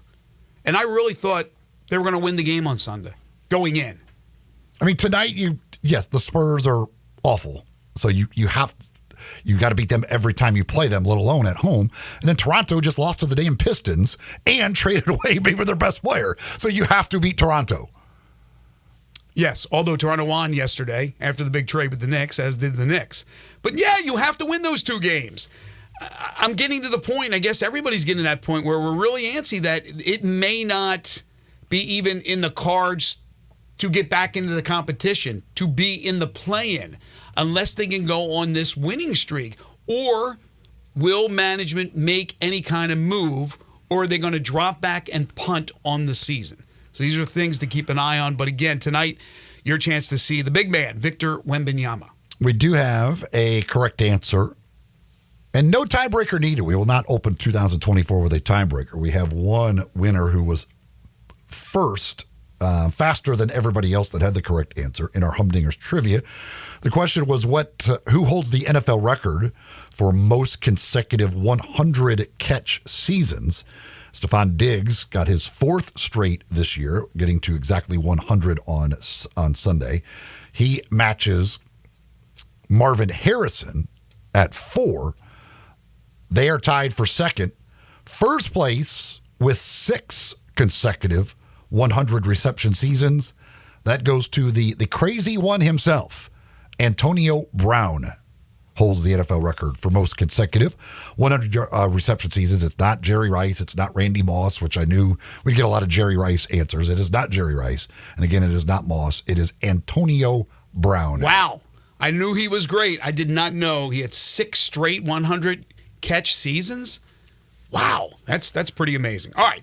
When we come back, Jeff Crane will join us from the University of Memphis. Later on in the program, we'll talk some NFL. Also, some news about the Memphis Showboats from over the weekend, if you didn't hear about the UFL. And it might have been in a cave or something because rock was everywhere, talking about the merge of those 2 leagues, the USFL and the XFL.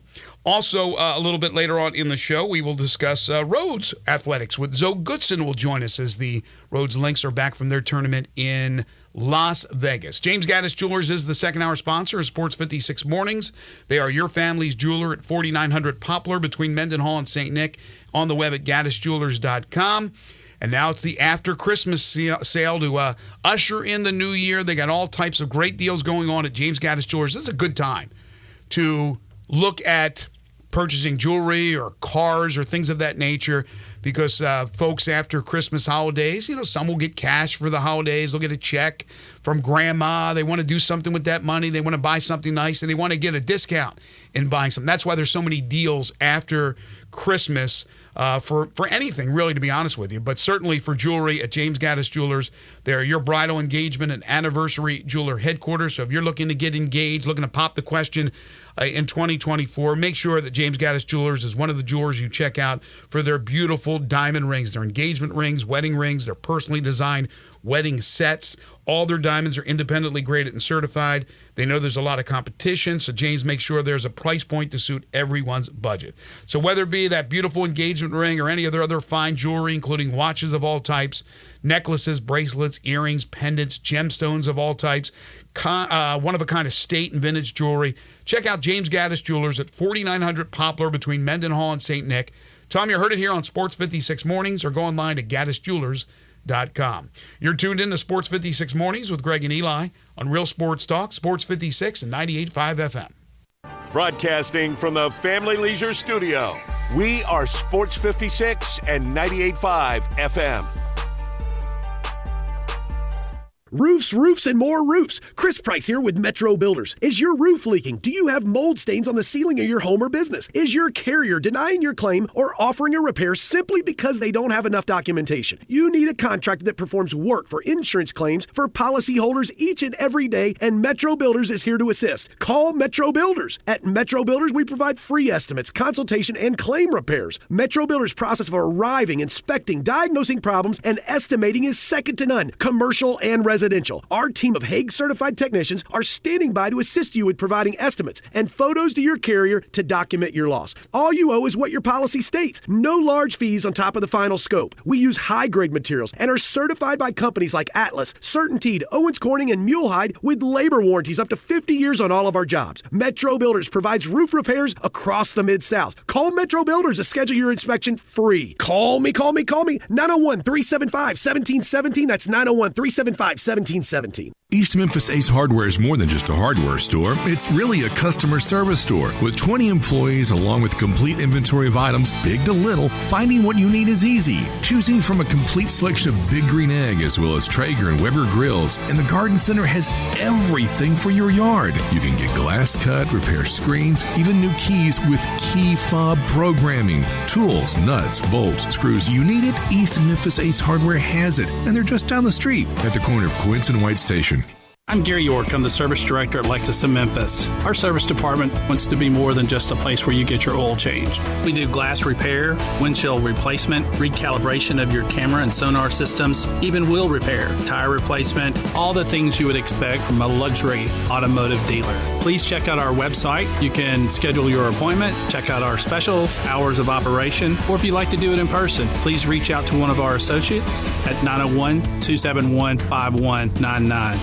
College football fans, the championship is here, and DraftKings Sportsbook's making sure you can throw down on the epic showdown for a shot at the big bucks. New customers can score $150 instantly in bonus bets for a betting $5 only on the championship game. Download the app now, and the code is HERD, H-E-R-D. That's me. New customers can score $150 instantly in bonus bets for betting just $5 on college football. Only on DraftKings Sportsbook. The code is HERD, H-E-R-D, and the crown is yours. Gambling problem? Call 1-800-GAMBLER or visit 1-800-GAMBLER.net. In New York, call 877-8-HOPE-NY or text HOPE-NY 467-369. In Connecticut, help is available for problem gambling. Call 888-789-7777 or visit ccpg.org. Please play responsibly. On behalf of Boot Hill Casino and Resort in Kansas. 21 plus. Age varies by jurisdiction. Void in Ontario. Bonus bets expire 168 hours after issuance. See dkng.com/football for eligibility and deposit restrictions, terms, and responsible gaming resources. Memphis. They're taking care of beerness in Memphis right on the river with Grind City Brewing and all of their great products. Look, this was a dream come true for a father and son duo. And if you have not been to that brewery right on the river, just to the north of downtown, you're really missing something special. And now you can't miss their products. Wherever you go, you see a brand new label. It's clean, it's beautiful, it's distinctive. You'll know Grind City Brewing, and of course you know their products like Poppy's Pills, that great Pilsner, or Tiger Tail, that very creative craft malt liquor. There's the new Thaddeus Amber Lager. That is absolutely a great light beer. There's the India Pale called Godhopper. It's outstanding. And then there's the Belga, the Belgian-style wheat ale. They keep bringing hits at Grind City Brewing. Sports 56 traffic. Good morning. It's finally starting to pick up just a bit with a little bit of volume on 40 West coming in from Fayette County as you come past 269, 40 West all the way up to, let's say, Sycamore View Road. Still looks good over here right now. I-40 East across the bridge over from Crittenden County as you come in from West Memphis. Still holding up through South Haven 55 going northbound. Weimer's Jewelry, they're located 7525 Highway 64. They are your Valentine's Day headquarters. Go by and see them today. I'm Commander Chuck with your on-time traffic.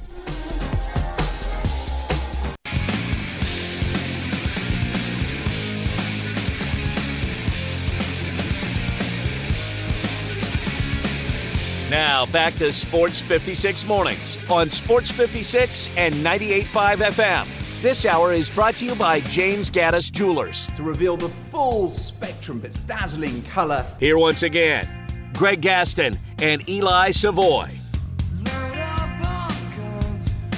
By the way, before we bring Jeff on, and I had the privilege of calling the game on Saturday, it was amazing to watch Hansel and Manuel play.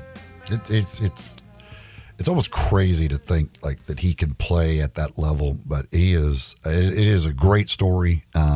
It's amazing to watch him play and be able to do the things he does. We just talked about the struggles of the Grizzlies rebounding the basketball. This guy's got one arm. He got 5 rebounds in 18 minutes. By the way, the worst offensive rebounding team in the NBA, the Washington Wizards, get 22% of offensive rebounds for the season. The Grizzlies over a 2-game stretch got 3.9%. Ouch. Time to talk some Memphis athletics with Jeff Crane. It's time to talk Memphis Tigers athletics. Joining Greg and Eli is University of Memphis Deputy Athletics Director Jeff Crane. Here's Jeff with Greg and Eli. We talk to Jeff each and every Tuesday. University of Memphis Deputy AD. You can follow on Twitter at jcrane75. Jeff, Happy New Year. What a way to usher in the new year and kind of wrap up 2023 with an amazing performance by the football team on Friday. Yeah, Happy New Year, guys. Was great way to end what was a great year for the Tigers, that's for sure. You and I have talked about it before, and you know that Coach Silverfield has said throughout the football season that we haven't really played close to like a perfect game. I know you always strive for perfection. It's very hard to reach that goal, but there's always something within a game that, we didn't do this right, we didn't do this enough. That game on Friday in bitter cold, in front of a good crowd, with a national audience watching, was about as close to perfection as you can get for Memphis. When you give up 0 rushing yards, commit no penalties, and do not turn the ball over, that's quite impressive. No, there's no doubt about it. I think what it shows is our guys were locked in, and they were ready to play, and they wanted to be there. They wanted to represent their city and their university and do it the right way, and end what was a great season, with a win. And they were going into that game with nothing other than that in mind. And in today's world, when you got players that don't want to play in bowl games and all the things that are swirling around college athletics, at the end of the day, we're so proud that our program stepped up and was ready to play on that day in Simmons Bank Liberty Stadium. So just a great victory overall for our program.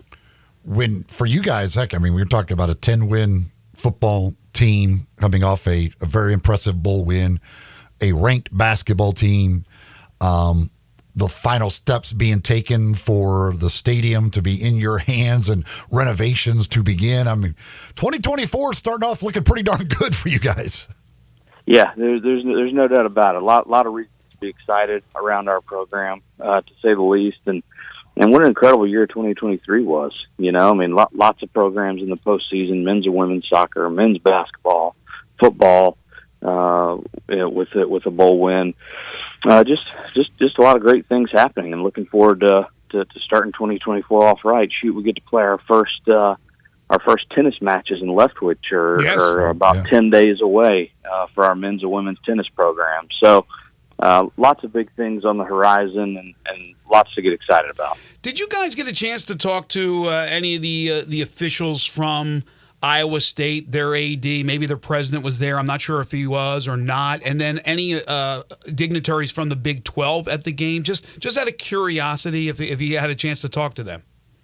Yeah, we definitely spent some time with the Iowa State folks during their time in town, and just to make sure they were having a great experience, and they were certainly complimentary of our program and our city, which made us proud. I personally didn't have any interaction with anybody from the Big 12. I'm not sure about others on our staff, but I do think when you go play a game like that against a Power 5 program and a Big 12 program, those are signature type wins, and those are the type wins that people remember when those conversations come up. And as we've talked about before, we believe there's still more change coming in college athletics. So wins like that certainly don't hurt. Did you back him into a corner and say, hey, what about us?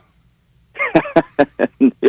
We didn't take it quite that far, but I think it's very well known at this point. Dr. Hargrave and Laird and others have been having those sort of conversations for quite some time, and there's no doubt that everybody across the landscape knows that Memphis is ready. And that's the thing, and you guys are, with everything going on and with where you stand, I mean, this is as well positioned as you've ever possibly been. How much attention do you pay to like what Florida State's doing in the ACC and those types of things, because that could be kind of the next trigger for some movement?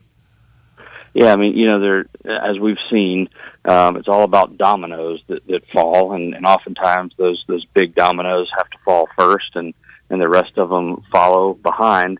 So yeah, we're certainly keeping our eye on that. But, as we've talked about, our goal is to continue to put our program in a position to be in those conversations.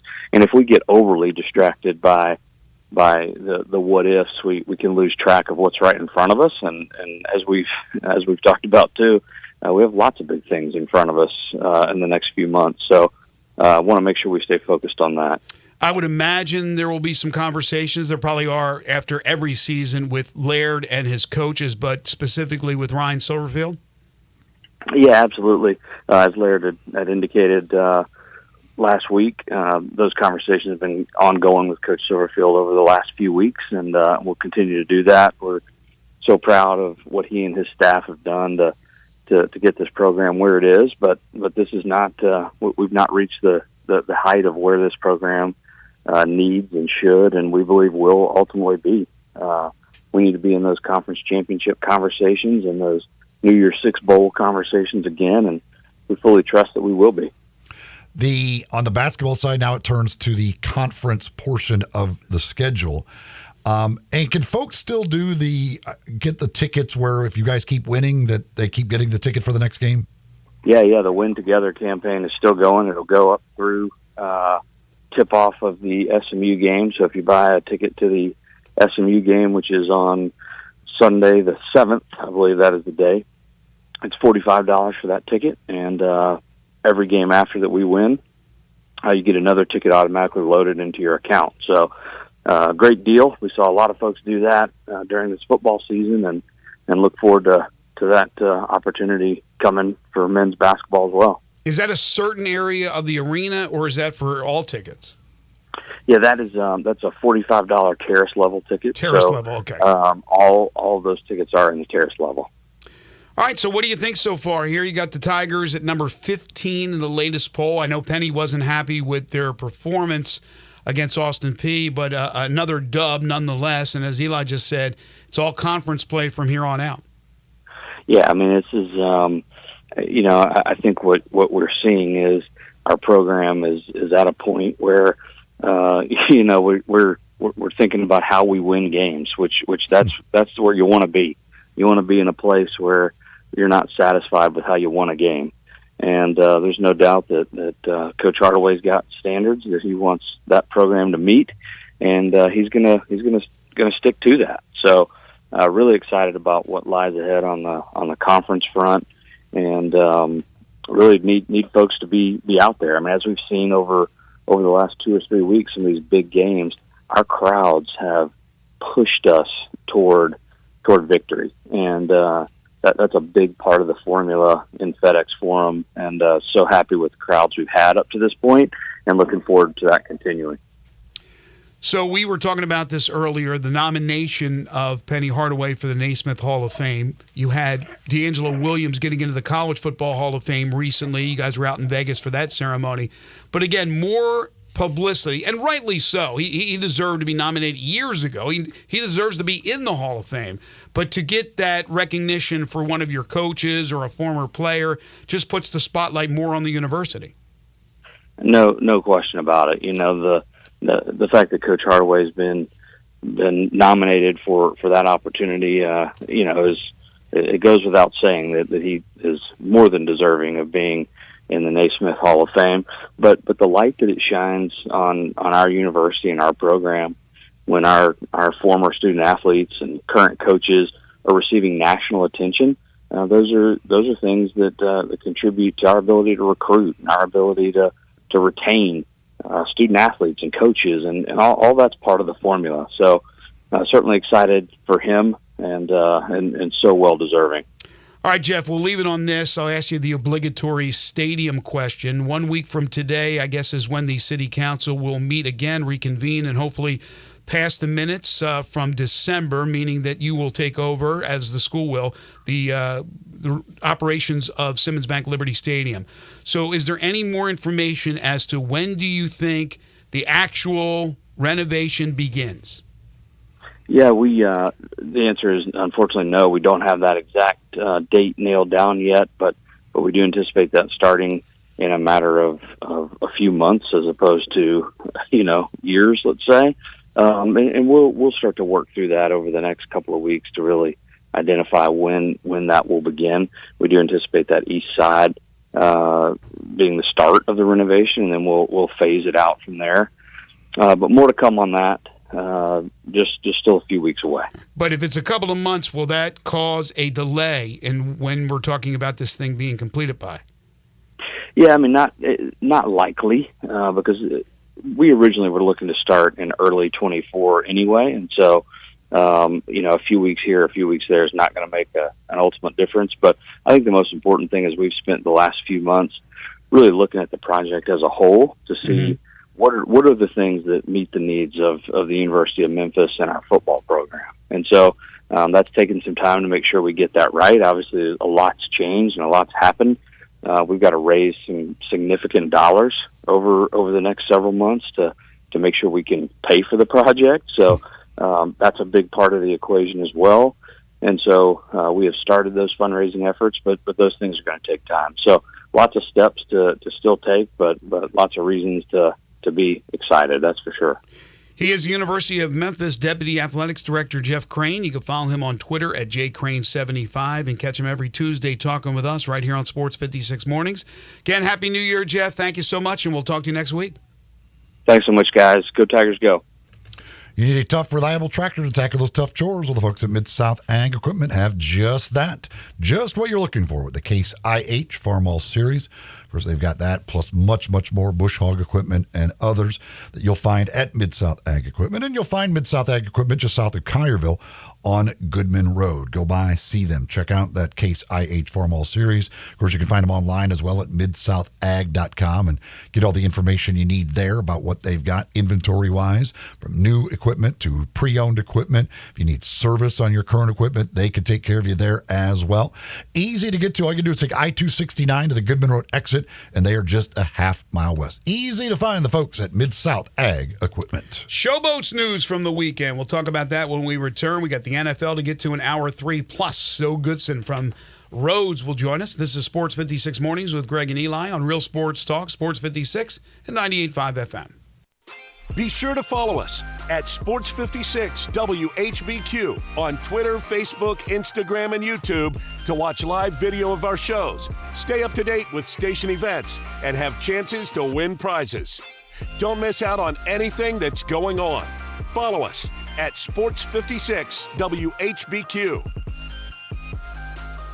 Let's wait until spring to put our house on the market. This is Sheldon Rosengarten with Mark's Ben Storff Realtors, and I've heard that before. Yes, spring is beautiful. The azaleas are in bloom, and so are the real estate signs. More flowers mean more signs. To me, right now is the best time to go on the market. Yes, even during the holidays and the winter months, because the housing inventory is lower, and buyers just don't have the selection available that they would in February, March, and April. If you or someone you know is thinking of selling, talk to 2 to 3 real estate brokers. Find out what they think about your house, but more importantly, what they will do for you. Make sure I'm one of the ones you call to find out about my highly successful strategic marketing program that can mean the difference in what you make and win. Remember what they say. When you want the job done, call the worst golfer in town. Call me, Sheldon Rosengarten, at 483-0546 or MemphisRelocate.com. That's MemphisRelocate.com or 483-0546, and go Tigers. When a cold keeps you up, try NyQuil Severe Honey Flavor. The nighttime, sniffling, sneezing, coughing, aching, fever, Honeylicious, best sleep with a cold medicine. Powerful cold and flu symptom relief with a dreamy honey taste to give your body the rest it needs to get that cold gone. Wake up refreshed, feeling relieved after enjoying the delicious flavor of NyQuil Severe Honey. NyQuil Severe Honey Flavor, use as directed. Keep out of reach of children. Is your home still not warm enough or running out of hot water? Hi, this is Lauren Choate with Choate's Air Conditioning, Heating, and Plumbing, and we've got exciting news for you. Introducing Choate's Carrier Repair Buyback Program. If you've had HVAC or water heater repairs in the past year, you're in luck. Choate's will credit your repair costs up to $1,500 with a brand new HVAC or tankless water heater system. Yep, you heard right. Just bring your repair invoice from the last 365 days and get ready to upgrade your home's comfort. Say goodbye to those chilly nights and inconsistent heating. Choate's has you covered with various low-payment financing plans, making your upgrade more affordable than ever. Imagine a more efficient and reliable system keeping your family cozy all winter long. And here's the best part. This offer is a substantial boost towards a state-of-the-art heating solution. Ready to take the next step? Schedule your free estimate by calling 347-8086. And remember, turn to the experts with Choate's and let our family serve your family. You still thinking job change in the new year? Yeah, I need something that's in high demand and more stable in this economy. IT? Yeah, cybersecurity, maybe even AI. That's what I did. Really? How? Went to My Computer Career. You don't need any prior experience, and you could start your new career in a matter of months. A lot of IT pros go to school there, too, to level up. Sweet. Are classes online or on campus? Both. Wow, I'll check it out. Thanks. Make this your year. Take the free career evaluation now at mycomputercareer.edu. Financial aid is available for qualified students, including the GI Bill. Getaway Sports Bar, the best kept secret in town, open noon to 1:30 a.m. 7 days a week. Garvin, the owner, created this SEC NFL Dream Bar over 20 years ago. You'll never miss a minute of action. 10 TVs, 5 70-inch TVs for all the big games. Rack them up on 6 pool tables. Coldest beer in town, grab you a pool stick and get you some good bar grub. 100% Angus burgers, big and moist chicken tenders. Daily happy hour Monday through Friday, 2 to 6 p.m. with long neck domestics, $2.25. Getaway Sports Bar, 4632 Winchester. Now, back to Sports 56 Mornings. Isn't it a lovely morning? On Sports 56 and 98.5 FM. This hour brought to you by James Gaddis Jewelers. Here once again, Greg Gaston and Eli Savoy.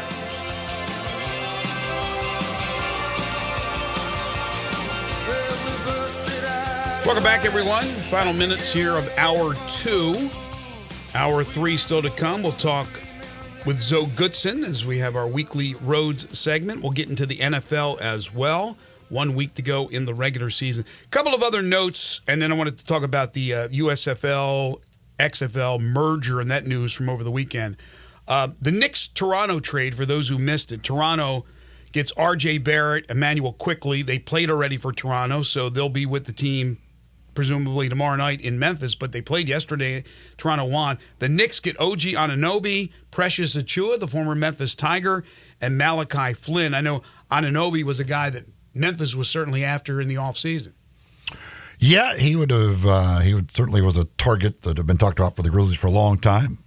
Nice pickup for the Knicks, although they did give up a decent amount, and we'll see how Precious is able to do with the Knicks as well. And Pascal Siakam's name has popped up for the possibility of Toronto dealing him. He had a huge game yesterday, but that would cost you an awful lot. You'd have to give up a lot to get Pascal Siakam. But Memphis's name has been listed among 4 or 5 other teams. He would be great here, but yeah, I don't know what kind of package the Grizzlies could put together to possibly get him. But I would certainly think Toronto at this point. I mean, it is a complete rebuild, I would assume. So I would think that there's a good chance Siakam gets moved. Also from the world of NASCAR, racing legend Cale Yarborough died over the weekend. He won 3 points championships, Hall of Famer, passes away at the age of 84, one of the legends of NASCAR. Before too long, it'll be the Daytona 500 next month and the start of the 2024 NASCAR season. So over the weekend, Rock made it official. As we had heard, the XFL and the USFL merging to become the United Football League. And Memphis will retain a team. The Memphis Showboats will be one of 8 teams, 4 from the XFL, 4 from the USFL, and they will separate the two in conferences. The Arlington Renegades, the champions of the XFL, will meet the Birmingham Stallions, the winners, the first 2 years of the USFL's return? Mm-hmm. They will meet on March 31st to open up the season. And the Showboats, they named all the head coaches. The Showboats have a new coach. March 30th, excuse me. And the Showboats have a new coach. He's John DiFilippo. DiFilippo has been an offensive coordinator in the NFL for the likes of the Minnesota Vikings and others. So significant news involving the Showboats and significant news involving this new league. The only thing that we don't know yet, well, there's a lot of things we don't know yet, but I know it was Chris Vanini, friend of the show, who had reported that he believes that all 8 teams will be housed in Arlington, Texas, and then they will go to their respective cities to play their games, whether it be a home game or go somewhere else to play the road game. And I don't know if this is going to be something that actually happens or not. I only saw Chris report it, and I think that stinks if that's the case because, again, I thought the Showboats last year in their return to Memphis did a great job in marketing the team and getting out in the community. And you would lose that certainly if they spend the entire week in Arlington and just come here to play a game. Yeah, we'll see. That's the XFL's model of how they did things last year. And so we'll see if that is the way they go with this new league or what. Certainly, I think it's much better if you can have the teams all in their home markets all the time. Mm-hmm. Yeah, I don't know. Financially, I don't know what all the implications are, all of that. When you consider doing it from the one, having everybody together in one place during the week, I have no clue. But yeah, I would certainly hope that the teams are in their home markets, but we'll just have to wait and see and how they're going to do all this and everything else. But DiFilippo is he did a really good job with New Orleans last year in his first year with them, and certainly a guy who's been around a long, long time. Great offensive mind who's been around the NFL and college everywhere. He's coached at basically every level. So certainly, hopefully he has success here. But yeah, I certainly I'm hoping that the Showboats are here full time rather than in Arlington and then fly in play, because it's that you're not even a home team. Like, it's just you're a visiting team. You're spending the same amount of time in the city as the visiting teams are. It's horrible if that's the case. It absolutely is. And I know this is not like a pod system per se where teams are sharing stadiums or they're all playing in one stadium. Each of the 8 teams will play in their own stadium, but it is a pod system in the fact that they would all be living amongst each other in one city in Arlington. You don't get that community feel that you got last year with the showboats getting out there and doing things in the community, going out there and selling, not personally selling tickets, but being there for events to try to raise awareness of the team, to sell tickets, to have more people in the stands. And you're right. If you're just zipping in to play a game and zipping out, it's like you're renting the stadium on weekends. It is not good. Hopefully that won't be the case. Fleet Feet, the place to go to get all that running gear that you need. Maybe the New Year's resolution is to do some running, walking, getting in shape, exercise, whatever, here in 2024. Well, the first stop you need to make, that would be at Fleet Feet and either one of their two locations to get yourself your shoes and any other gear that you need. They'll take a look at the way you run or walk, and they'll fit you with shoes that are just right for you.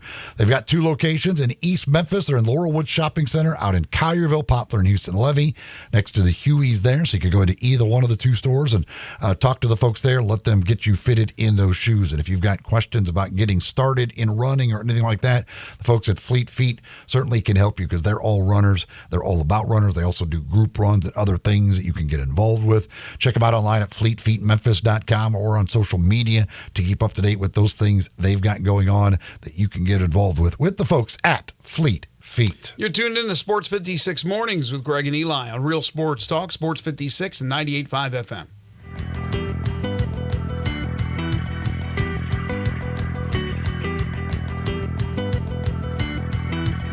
I just left those Ford and Toyota dealers.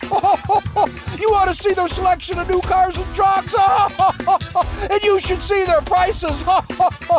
Santa Trades at Sunrise Buick GMC Truck. Top trade-in for old sleds, immediate financing, a true bargain lot with cars and trucks under $99.95. And remember, Sunrise specializes in first-time buyers. Want to buy a car or truck and have some left over for the holidays? SunriseMemphis.com. Covington Pipe, Wolf Chase, and Collierville. Happy holidays. So you're in the middle of a kitchen update, and you can't tell if that's a faucet stem or a flange. With the Home Depot app, doing doesn't miss a beat. It'll find what you need in a snap, and it'll show you how to find it in store with a tap. Or get it delivered free. For doing that doesn't stop, download the Home Depot app. It's made for doing. Finding great candidates to hire can be like, well, trying to find a needle in a haystack, but not with ZipRecruiter. Its powerful technology actively finds and invites qualified candidates to apply to your job. So while other companies might deliver a lot of hay, ZipRecruiter finds you the needle in the haystack. See why 4 out of 5 employers who post a job on ZipRecruiter get a quality candidate within the first day. Try ZipRecruiter for free at ZipRecruiter.com/free. That's ZipRecruiter.com/free. Winter's coming. Heavy rain, sleet, snow, and ice. Are your tires up for the challenge? Tread confidently in winter's worst with a set of new tires from Tire Rack. They only sell the best, like the full line of hand-cooked tires. Go to TireRack.com/Colin. Tell them what you drive. Your tires will ship fast and free to you or one of over 10,000 recommended installers. Go to TireRack.com, the way tire buying should be. The season has changed. You know how I know? It's finally here, the Family Leisure Christmas Sale. Excellent deals on pool tables, shuffleboards, and saunas. Oh, we're just beginning. Tired and sore from shopping? Check out the huge selection in stock of hot tubs and massage chairs. Oh, and you can surprise the kids with the best stuff, like a new arcade, a game table, even a play gym. Gifts for the whole family to enjoy and enjoy together. Also on sale, theater seating, outdoor kitchens and grills, patio furniture, and fire pits. Merry Christmas from our family to yours. That's Family Leisure of Memphis. Every year we wait. They always deliver. They've done it again. The Family Leisure Christmas Sale is happening at I-40 and Whitten Road. That's 2120 Whitten Road to be exact. That's the place of shopping heaven. Family Leisure, where family and fun all come together. Ole Miss Rebel Yell is back. The Rebel Yell Hotline Radio Show is back on WHBQ Sports 56 and 98.5 FM. Every Monday night at 6, hear the latest news on your Ole Miss Rebels with Yancey Porter with 24/7 Sports, former Ole Miss defensive tackle Mike Fitzsimmons, Gordon Ford covering SEC Sports Call, and former Ole Miss baseball announcer Gary Darby. From kickoff to free throw to extra innings, your Ole Miss sports on the Rebel Yell Hotline Show right here Monday night at 6 on Sports 56, 560 AM and 98.5 FM. Your Mid-South sports station. Sports 56 traffic brought to you by Curfew. Enjoy the ultimate dining experience at Curfew. Tuesday is Ladies' Night with $8 Cosmos, lemon drops, and daiquiris. Curfew American Tavern Craft Cocktails, your new destination. 164 Union Avenue, main floor of the Canopy Hotel. Sports 56 traffic.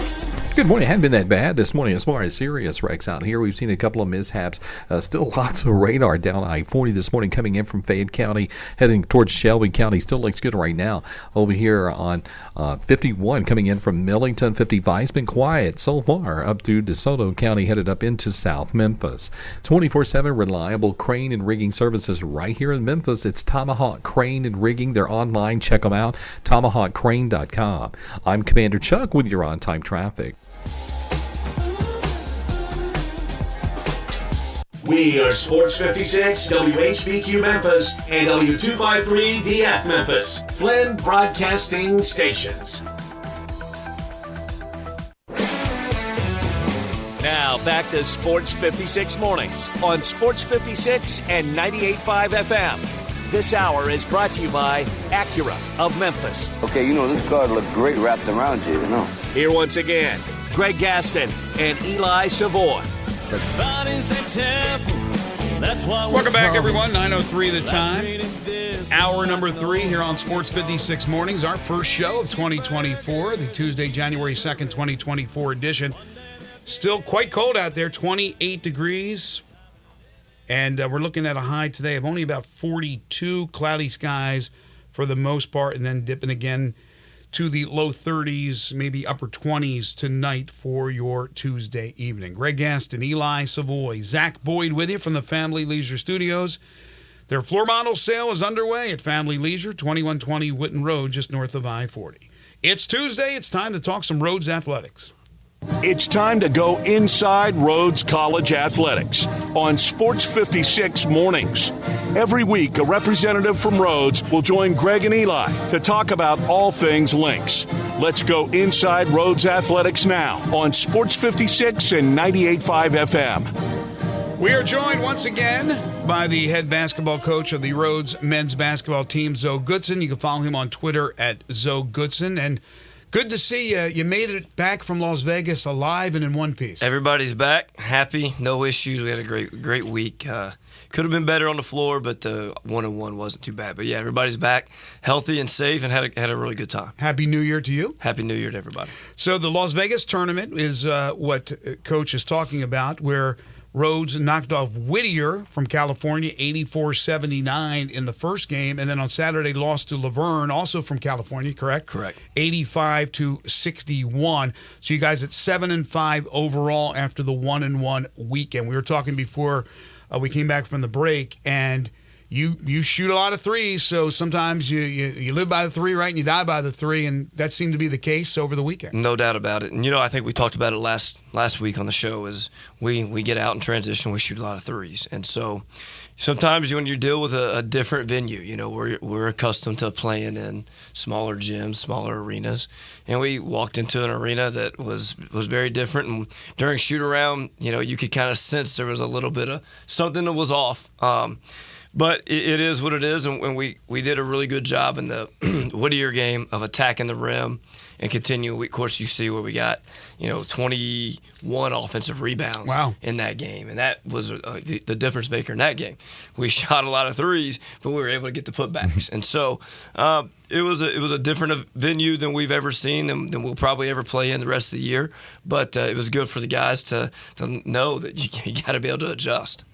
The three-point shooting, certainly, as you mentioned, but your free throw shooting, too. Like, you just struggled shooting anything in that gym. Yeah, it was It was abysmal, the free throw shooting. I don't know what to say. I know that drives coaches crazy. Drives me crazy, especially when you have great shooters stepping up to the free throw line. And so it's just something we're getting back to work. Right here in my notes, it says 2-a-days the rest of the week. We're shooting in the mornings, and we'll get back after it in practice in afternoons. But we're going to work on a lot of shooting today at 10 o'clock and tomorrow at 10 o'clock and Thursday at 10 o'clock. And we're going to get back in the gym in the afternoons at practice. But we gotta figure that out. Look, I understand that court dimensions are the same no matter where you play the basketball. But as far as your not only your peripheral, but what you see in the background is different. So as a player and now a coach, discuss that or at least tell people why there is those issues, and it takes a while for teams to adjust to different settings, different surroundings. Depth perception is the biggest key. And so, like at this interesting place that we played at, there was no backdrop on one end of the floor except for the wall that was hundreds of feet back. Right. On the other end, they had this giant black curtain that went almost all the way to the ceiling, right behind the goal. So in one half, you're shooting with what you think is a wall depth perception right there. Oh, wow. And the other half is different. So, and look, the other team had to play that same gym, right? So, and they shot the ball really well. So, sure, are you searching for an excuse? But it does mess with you a little bit until you get a feel for the court.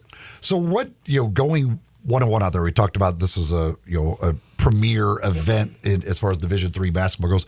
Going 1-1 out there, what does this do for you into kind of the big picture for the season? Well, the biggest thing was coming back off of Christmas after a long break and seeing that we bounced back right away quickly, right, with a good win against Whittier.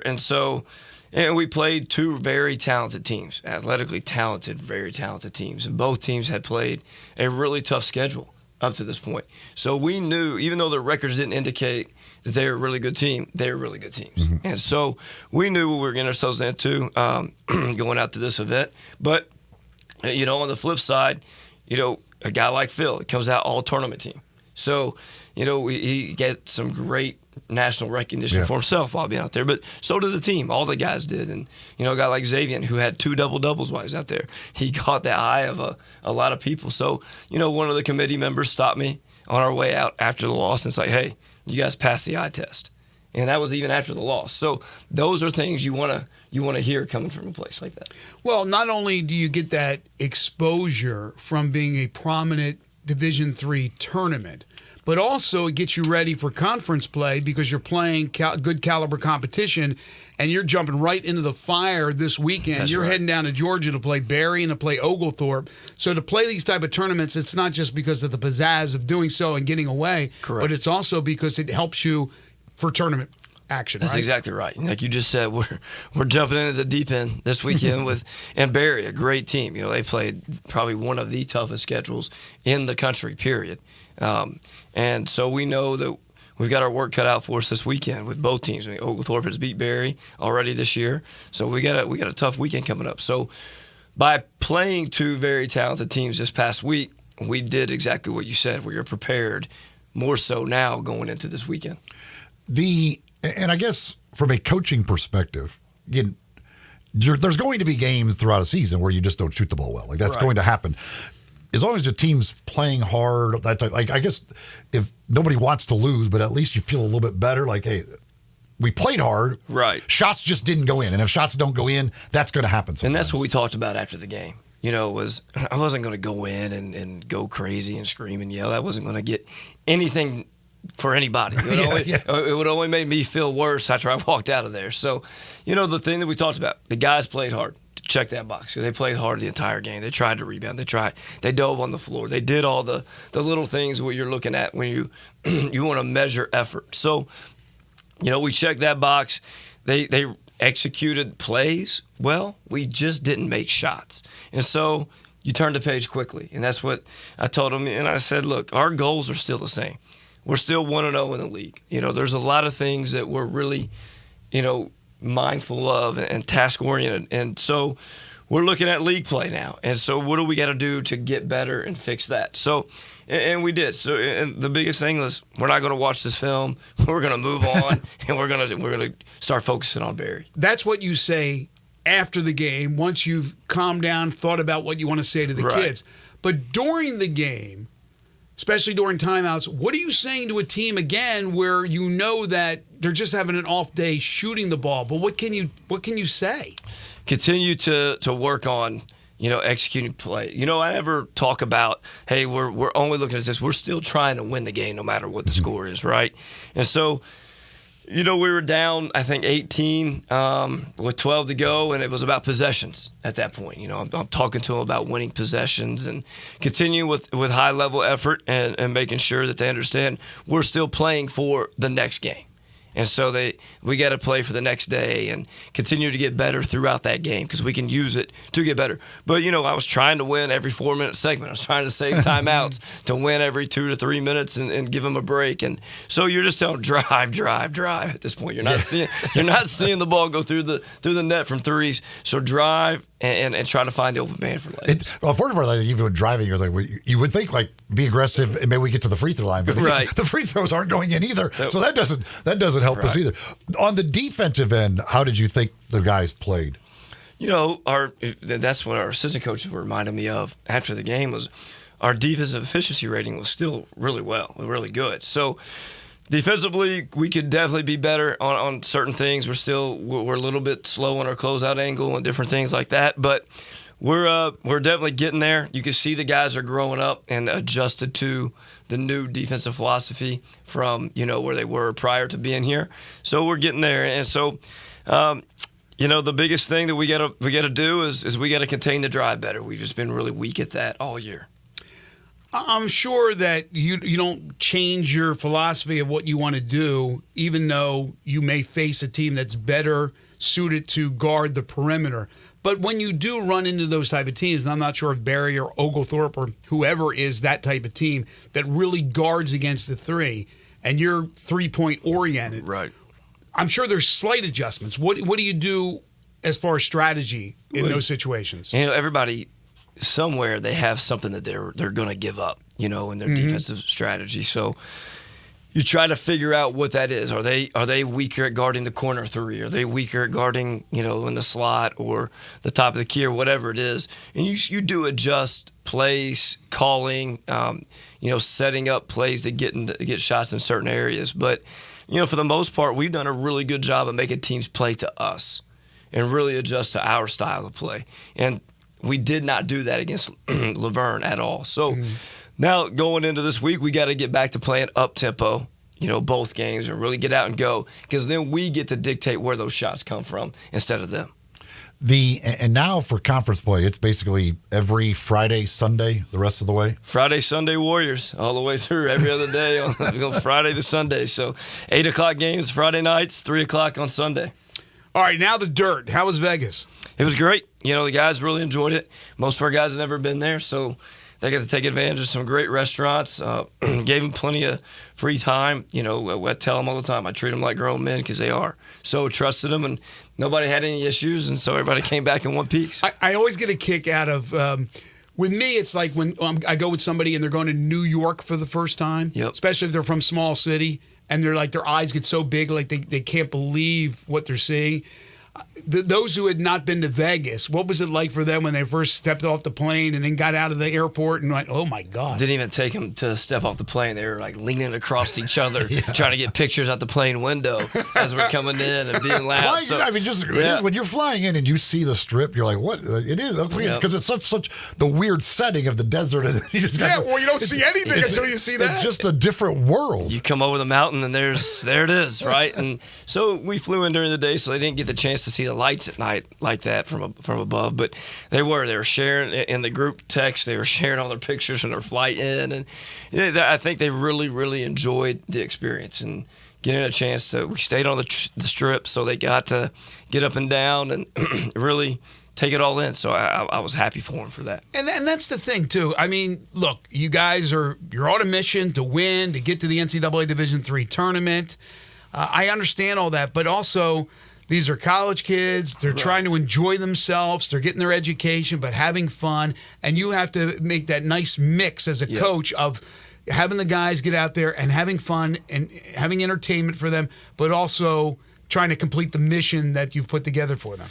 No doubt, and so it was obviously a happy medium on both. You know, with our guys and an opportunity at this level, Division III basketball. The true passion is there because they're paying to be a part of this. Right? There's no athletic scholarships, so you want to give them great student athlete experiences. And so I think by doing these events, we did just that. And you know, we let our captains sit down and do some of the planning with the coaches as far as like where we're going to go to eat and some of the different things that we did while we were there. And so, and then we gave them the free time that they asked for. We didn't give them all the free time they asked for, but we gave them free time. We practiced at UNLV, while we were there. Nice. We got to go to Thomas and Mack and got to see different venues and all the different cool practice facilities that are around the country that we try to hit. They really enjoyed that stuff.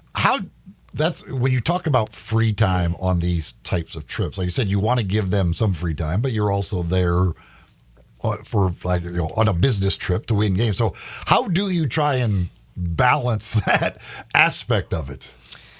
There's really to me it's get your business done first, and then see what's left of the day, right? And that's what we're always. My mindset is we plan the day around what we got to get done for business wise first, and then we'll adjust and plan accordingly after that. But really, the focus was, obviously, you got to plan all your meals, and then your film and practice, and your late meeting in the evening to go back over anything scouting report wise. But other than that, you let them drop in their free time and go from there.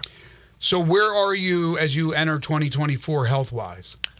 We're good. We get Jonathan Prang back next week, and so after that, we Jason Jogic, he'll make his Rhodes debut in the next couple weeks as well.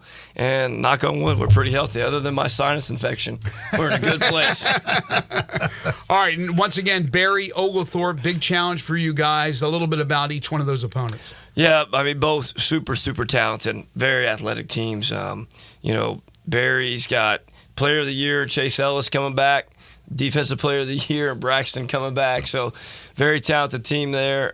They've got a couple guys that are just playing really, really great basketball and really stepped up this year. Chase has been in and out of the lineup due to injury, so other guys have really stepped up and played really well. And Oglethorpe, they've got second leading scorer in the conference on their team, and they got a returner in Uba who's dominant player on the inside. So we've got our work cut out for us. So hopefully for your sake that it's all about the law of averages. You guys should have a lot of made shots coming your way. We got you guys are a good shooting team, and to miss that many, they should be things hopefully turn around. Hopefully we kept the bag full. We didn't use too many of them. So but that's that's part of it. And so we're getting back to some familiar territory, and we'll get a lot of shots up in those gyms this weekend. By the way, how did the women fare? 1-1. They won the first game and lost the second game like we did. All right. Good luck this weekend down in Georgia. Appreciate it. Thank you. He is Zoe Goodson. He's the head basketball coach of the Rhodes men's team. You can follow him on Twitter at Zoe Goodson. And every Tuesday we talk Rhodes athletics right here on Sports 56 Mornings. I want to tell you folks about Lawn Solutions. It's a locally owned weed control fertilization company that serves the greater Memphis area. Brandon Holly and his team of professionals can take care of your lawn in 2024. Just give them a call at 901-867-5626 or go online to lawnsolutionsinc.net. Again, they are a weed control fertilization company. They are not a lawn mowing service. They'll kill those weeds, get you that green, plush, beautiful lawn. They control the germination of weeds all year long. Right now, they're applying what they call pre-emergence. And during the summer months, they're applying post-emergence. And what it does, it kills the weeds, even during the times when the grass is dormant. So when spring is sprung, there's no weeds in sight. They can take care of any disease your lawn has or any insect infestation as well. So do what I do. Call Lawn Solutions, 901-867-5626 or online at lawnsolutionsinc.net. When we come back, we'll take a look at what's happening in the National Football League. You're tuned in to Sports 56 Mornings with Greg and Eli on Real Sports Talk, Sports 56 and 98.5 FM. We are Real Sports Talk. Sports 56 WHBQ. Available on your radio dial at 560 AM and 98.5 FM, as well as around the world online at sports56whbq.com. Take us with you everywhere by downloading the Sports 56 app. And at home, just say, Alexa, play Sports 56. Wherever you are, stay tuned in to real sports talk. Sports 56 and 98.5 FM.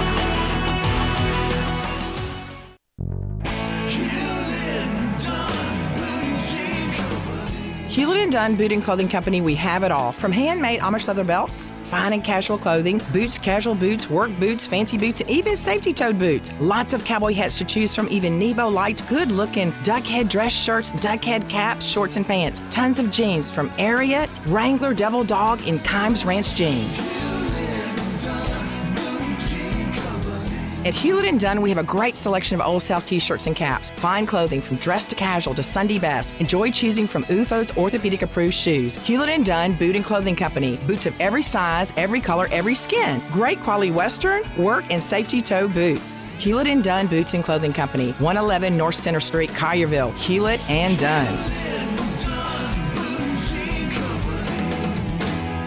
Hewlett & Dunn, serving you and your family since 1961. Wesley Financial Group is not a law firm. This story is called The Ugly Truth About Timeshare. If you think you've done your family a favor by buying a timeshare, you need my help. Hello, I'm Chuck McDowell, CEO and founder of Wesley Financial Group. 10 years ago, I started helping folks cancel their timeshare. And in the process, started what's now called the timeshare cancellation industry. Timeshare is the only thing that you can buy that you can't tell me how much it's going to cost or when it's going to end. When you buy a timeshare, you give them a blank check to fill out any amount they want for annual maintenance and assessment fees. The crazy thing is, this never ends. Even when you die, your family's now going to be stuck with this burden. Stop the insanity today. Call my office now. If we take you as a client, I guarantee we'll cancel your timeshare or you'll pay nothing. Call for your free information kit. 800-462-3333. That's 800-462-3333. 800-462-3333.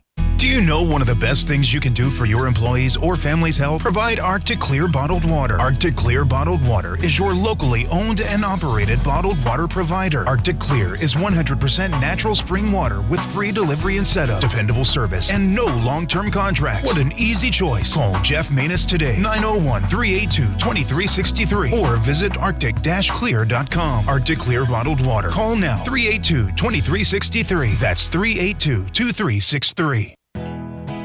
Nestled in the heart of East Memphis, located corner of Park and Cherry, is a beautiful residential neighborhood. I'm here at Town Village Audubon Park interviewing a new resident, Carolyn. Share with us why you chose Town Village. Well, if your parents or special friends need to make that big move, let me share with you my experience. It was tough for me to leave home, but then I discovered Town Village. I would like to highly recommend Town Village to you and your loved ones. After looking at all the amenities and meeting all the people and staff, I was hooked. From restaurant, bistro, 3 meals per day, housekeeping, transportation, security, health care, physical therapy, exercise room, and even a heated pool and spa. Come see us and make your new home at Town Village. Visit us and call Daniel at Town Village Audubon Park at 901-374-7342. There's no place like home, Town Village.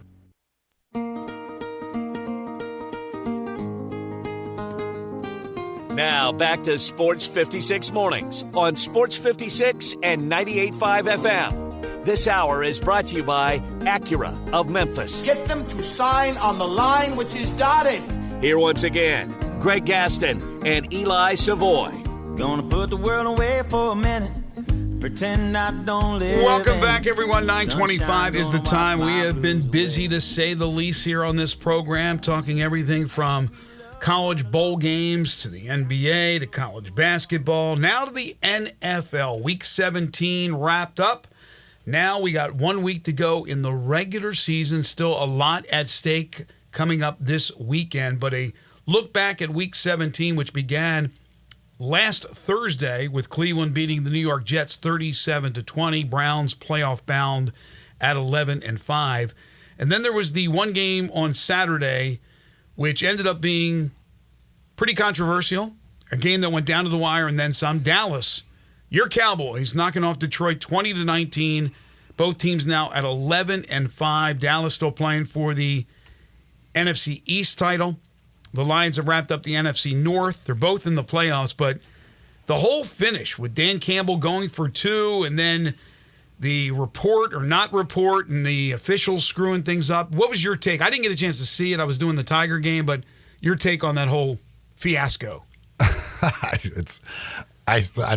It was so confusing. And even the explanations afterwards from the referee don't really make a whole lot of sense, especially when you watch all of the different video that they have found. Because my guess is the referee just got confused as to which one actually reported as eligible. He assumed when he saw Skipper, number 70, coming towards him, like just in his head, he assumed that's the guy that's reporting as eligible because he was the one coming off the sideline, and basically just ignored number 68 who's standing right there next to him. And there would have been no reason for him to go over there and talk to the referee other than to report. So I don't know. But and then when he explains it that way, he says that 70 reported, 68 did not. Obviously, the Lions say the opposite. They say 68 did, 70 did not.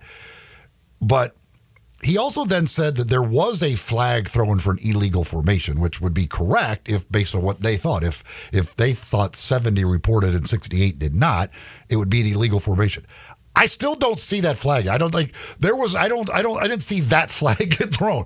I didn't see any flag on that play, and there was nothing to indicate there was ever a flag thrown until the late one after the thing happened. And when you're saying he, you mean the official. The official said that. The referee, yes. Mm. So if based on what he said was true in their mind, it would be an illegal formation, an ineligible receiver downfield, and an illegal touching. The only flag that was thrown, and the only thing he announced was an illegal touching. They did not announce any illegal formation, but he said, no, there was a flag for an illegal formation as well. I still don't know where that flag is. Like, I never saw it. So I think he and his crew got completely confused and just, again, I think in his mind, he sees 70 coming off the sideline towards him. Because the thing is, if you watch it, 70 never even really got close enough to him to report. Mm-hmm. Like he got within like 10 feet, maybe. That was the closest he ever got because the other two guys are there talking to him, and he walks away before 70 even gets there. But I think because 70 comes in and kind of raises his hand, he just automatically assumes that guy's reporting as eligible, and he doesn't even think about what has just been told to him. Now, the other part of it is, did they outsmart themselves, the Lions, even though it's not their fault? Again, Dan Campbell said he talked to the officials before the game about this exact play, like everything else. Now, here's the thing. If the referees had got it right, is the play successful? I don't know. Because the Cowboys are told who is reported as an eligible receiver. They're not told that 68's an eligible receiver, so they have no reason to guard 68. Right. He's not an eligible receiver. Right. We shouldn't have to worry about him. We're worried about 70. That's the one. And I think he announced it in the stadium that 70 had reported as eligible. Somebody for the Lions could have easily heard that, caught that, and been like, wait a second. Now, it kind of blows your whole thing when you have to stop. Like, wait a second. No, he's not the eligible receiver. But somebody should be able to catch that. Like, wait a second. He's got 70 as our eligible receiver. He also tells the Cowboys who the eligible receivers are. So the Cowboys aren't thinking of 68 as an eligible receiver. So who knows what the play happens if everything is done correctly. I think Dan Campbell, the mistake he made, his macho mentality, I think, got him. Once you have the penalty, you should kick the extra point. Right. I was going to ask you, so what was it? Did they actually attempt the 2-point conversion like several times? Well, twice. They had the one with the penalty, and then they had the one where they were unsuccessful. Okay. So, yes, you're right. Then he comes back and he tries it when it all imploded in his face, even though it was more on the officials than on him. Yeah, that's when you kick the extra point. No question about that. And actually, I guess, was there 3 times? Was there a 3? That's what the Cowboys had the penalty. The Cowboys had the penalty on the second attempt, right? Was the offsides penalty? trying to think of this. I think, yes, the Cowboys had the penalty on the second one. So there was a third try. That's why I tries. asked you about that, because I had again, I didn't see it. I wasn't watching it. But from everything I read, there was the third try, and this guy still went for the 2-pointer. Well, at that point, he had gotten halfway back to the goal. The second one, when you're backed up the 5 yards. Yeah, but it's usually by surprise to go for the win. You have the other team flustered. You score late. And quite frankly, the third attempt, like if Goff makes a good throw, they actually get it. I know. He made a bad throw. But to me, once you have the penalty, I'm kicking the extra point. I'm taking my chances in overtime at that point. But yeah, it's that the officiating crew. Based on everything the Lions said about, they have literally said he talked to the officials before the game about this play, because their whole thing is they're trying to, which. Again, because the referee goes and tells the defense, there's not much trickery you can put into it. But their whole thing is they have all of these guys go talk to the official, to the referee, right? Because they want some confusion from the defense about who is actually reporting as eligible. But again, the referee goes and tells the defense after that. But there's still, you want a little bit of confusion. And if he talked to them before the game about this, that hey, if this comes up, we might do this. This play could happen. And they still, and again, 68 says he did exactly what he was told to do. He went and reported. And I have to assume 70 did not ever actually report. And that is a colossal screw up by an officiating crew. Like, look, you can't have anything more basic. You can make bad calls in a game.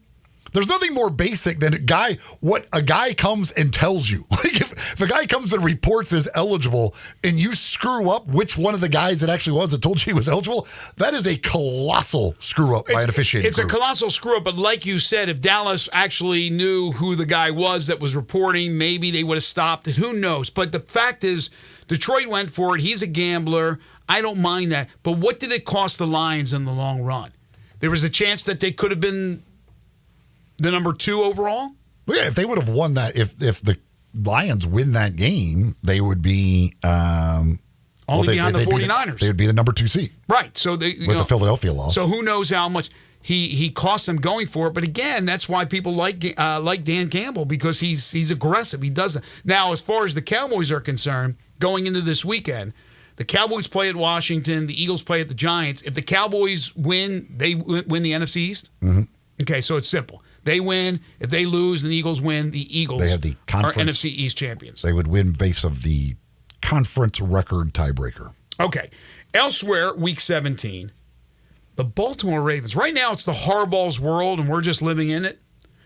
John Harbaugh and Baltimore, holy smokes, what they've done the last few weeks. They beat. Now, early on, I thought Miami's torching that Baltimore defense, and then the Baltimore defense turned it up to 11. 56-19 was the final. 56-19. The Ravens clinched the top seed in the AFC. Lamar Jackson, in my opinion, clinches the MVP. He goes 18 of 21, 321 yards, 5 touchdowns. And then Miami, to add injury to insult, Bradley Chubb, towards the very end of the game, out of reach, torn ACL. Done. Yeah. Lamar Jackson is the MVP. I mean, Baltimore, these last 2 weeks, that's about as good as you can do. Hard to beat it. My goodness gracious. Mm-hmm. That offense. Again, it's a big, when you think about all of the guys they're missing off their offense, and they're still doing this. You're between running backs and Mark Andrews, they're missing guys all over the place.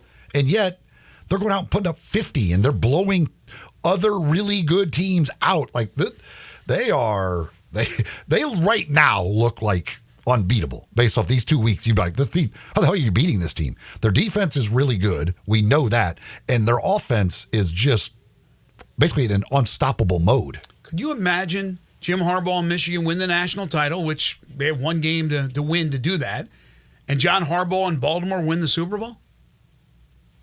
Very well could happen. So Buffalo beat New England 27-21. That means you have Miami and Buffalo. That will be the Sunday night game in Miami. And that one, again, winner wins the AFC East. Mm-hmm. So that's pretty simple. Elsewhere, Indianapolis beat Vegas 23-20, so my Colts are still alive. They go to 9-7. That eliminates the Raiders. And Jonathan Taylor back with the Colts, 21 carries, 96 yards, and a touchdown. You had Chicago beating Atlanta 37-17. Justin Fields, 20 of 32, 268 and a touchdown, 11 rushes, 45 yards and a touchdown. Fans were chanting his name. Does Chicago still, now they're going to have 2 picks. They're going to have the number 1 overall pick and another high pick. Do they take a quarterback? That's the decision they got to make. And now is it a slam dunk that it's Caleb Williams? I know Drake May's up there. We talked about Michael Penix already earlier in the show.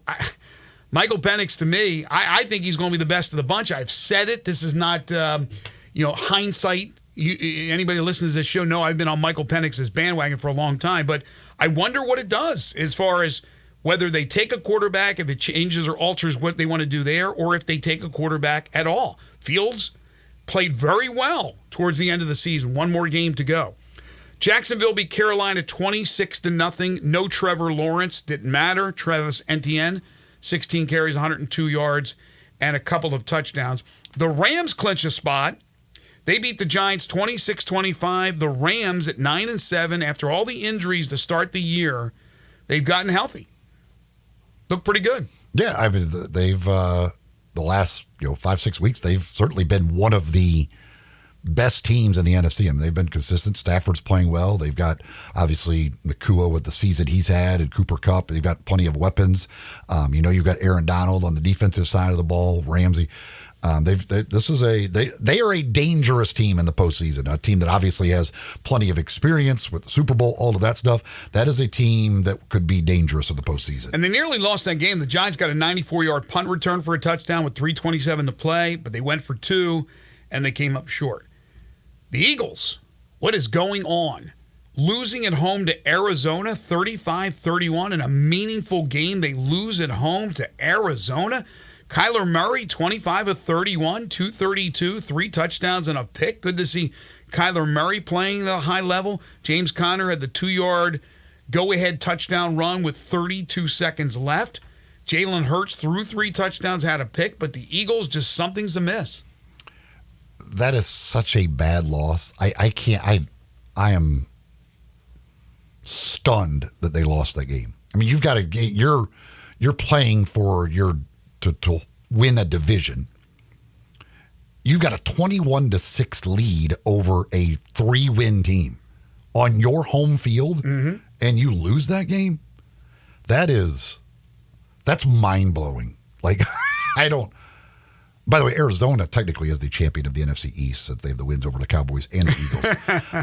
I just don't, I didn't see that coming at all. That's why I really, with the Cowboys, I was like, the whole thing, I was like, it really isn't, in the end, it's not going to matter that much because the Eagles aren't going to lose one of these last 2 games. Never in a million years could have imagined the Eagles losing that game at home. Right, making that. Especially with the lead. You're up 21-6. At that point, you figure the other team's just going to give up. It's over. Who cares? I'm stupefied by that one. Yeah, a lot of people are. I was a little surprised at this one, not like I was with Philly losing, but New Orleans beating Tampa in Tampa 23-13. Tampa had played extremely well of late, and the Saints go in there and win. Derek Carr, a couple of touchdown passes. Baker Mayfield threw for 300 yards and 2 touchdowns, but he threw 2 picks. So both teams now 8-8. And if you look at the NFC South, somebody's got to win that division. Tampa's 8-8. New Orleans is 8-8. Atlanta is 7-9. What's the scenario there? Well, Tampa wins. They're the champion. If they lose and New Orleans wins, obviously New Orleans is it. And Tampa plays at Carolina. New Orleans hosts Atlanta. And Atlanta wins. And then Tampa loses? And Tampa loses. They get in. Atlanta's the champion of the South. Wow. San Francisco beat Washington 27-10. The 49ers clinched the NFC top seed. Brock Purdy, 22 of 28 for 230 and 2 touchdowns. Pittsburgh, we had Brandon Lang on Friday telling us that Mike Tomlin, he just doesn't have losing seasons, ever. So Pittsburgh goes into Seattle and wins 30-23, and they are still alive. Najee Harris had one of his better games this year. They've struggled running the ball. He had 27 totes for 122 yards and 2 touchdowns. And they win with Mason Rudolph, who didn't throw for a lot of yards, but since Mason Rudolph's taken over, they're 2-0. Geno Smith threw for 290 and a touchdown, but not enough for Seattle. Yeah, Pittsburgh has 7 different scenarios where they could make the playoff. The bottom of the AFC is so crazy. There are so many different. Of course, in the NFL, they always have to have the tie scenario. So there's like a million things. I mean, Buffalo's playing for the division title, but if they lose, they're probably out of the playoffs. Like there's the AFC, the 6 and 7 spots are a jumbled mess. The Colts, who do they play? They play. You know who the Colts play? Indy plays. Why can't I find them? Indy plays. Oh, they play Houston. Saturday. That's right. They play Houston, right? Yeah, they play Houston. What's the scenario there in the AFC South with Houston, Indiana, and Jacksonville? Jacksonville, I would assume, if they win at the Titans, Jacksonville wins the division title. Yeah, they win the division title. If they lose, it's the winner of Houston, Indy. Yeah, Houston, Indy winner is the division winner. It's funny because I was watching NBC and my buddy Boomer Esiason is doing the playoff scenario, and he got a minimum of 2 things wrong as I'm watching. Like, first of all, he goes, if the Rams win next week, they're in the playoffs. The Rams had already clinched the spot. They were already in. And then he said the Jags have already sewn up. Nope, the Jags have not sewn up a spot yet. That's CBS. Boomer CBS. Yeah. Thank you. Yeah, he screwed that thing up so royally. It's almost like Terry Bradshaw doing highlights. In the AFC, there are still 5 teams that could be the 6 seed and 5 teams that could be the 7 seed. Wow. It's like there are so many different scenarios with between if Buffalo loses, if Miami beats Buffalo, then it just gets very confusing at the bottom. Yeah, Buffalo, as you said, they could be out of the playoffs, or Buffalo can go on and win the Super Bowl. The Kansas City Chiefs. They'll either be they win, they're the 2 seed. If they lose, good chance you're not in the playoffs. What about the flip side for Miami? Miami they lose that game. I think for Miami to get out, they're in better shape than Buffalo if they lose. I think they already clinched a playoff spot. I think they're in. Let me see. Oh yeah, they're already in. They're already You're right. in. They're in the playoffs. This is just for the division title. Buffalo is not in. Like there's a good chance they're out if they lose the game. Wow. So a lot more at stake for Buffalo at Miami. Man, there's some good games this weekend. Kansas City clinches the AFC West title for an 8th straight year. Didn't look great in doing so, but they beat Cincinnati 25-17. Like the Eagles, they've been a miss here recently, but they are 10-6. The Bengals at 8-8. Pat Mahomes 21-29, 245 and a touchdown. Harrison Butker 6 for 6 field goals. You know, their offense still just is. I don't know. I just can't figure it out. Like Kelsey is like non-existent. It's hard to believe. One of the most dominating 3 tight catches ends or something ever. like that. Like they can't. He's been taken away. Like I don't know. Like Rashee Rice has been really good. He's been their most consistent guy, and he had a big game. But they're just I don't know that offense. Like right now, like to me, the first when they go on the road, especially in the postseason, I don't know who they're going to beat. Right. That's why a lot of people right now are doubting their chances by being a roadie when they're used to being home for all these great playoff runs and Super Bowls. Denver beat the Chargers 16-9. Jarrett Stidham getting the start over Russell Wilson, threw for 224 and a touchdown.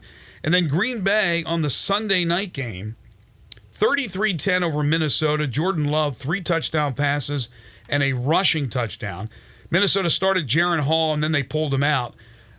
Green Bay, what's the situation now in the NFC North? Detroit obviously has clinched. What's the situation for the Packers? Minnesota is still alive, I guess, as well. Yeah, Minnesota's hanging by a thread. They got like 1,000 If Green Bay wins, they're in. Okay, and Green Bay will play at home against Chicago. So a rivalry game.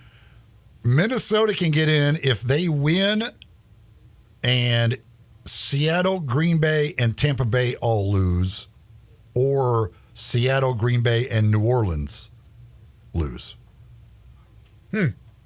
So highly unlikely. Good luck. Highly unlikely. Good luck to the Vikings. It's probably not going to happen.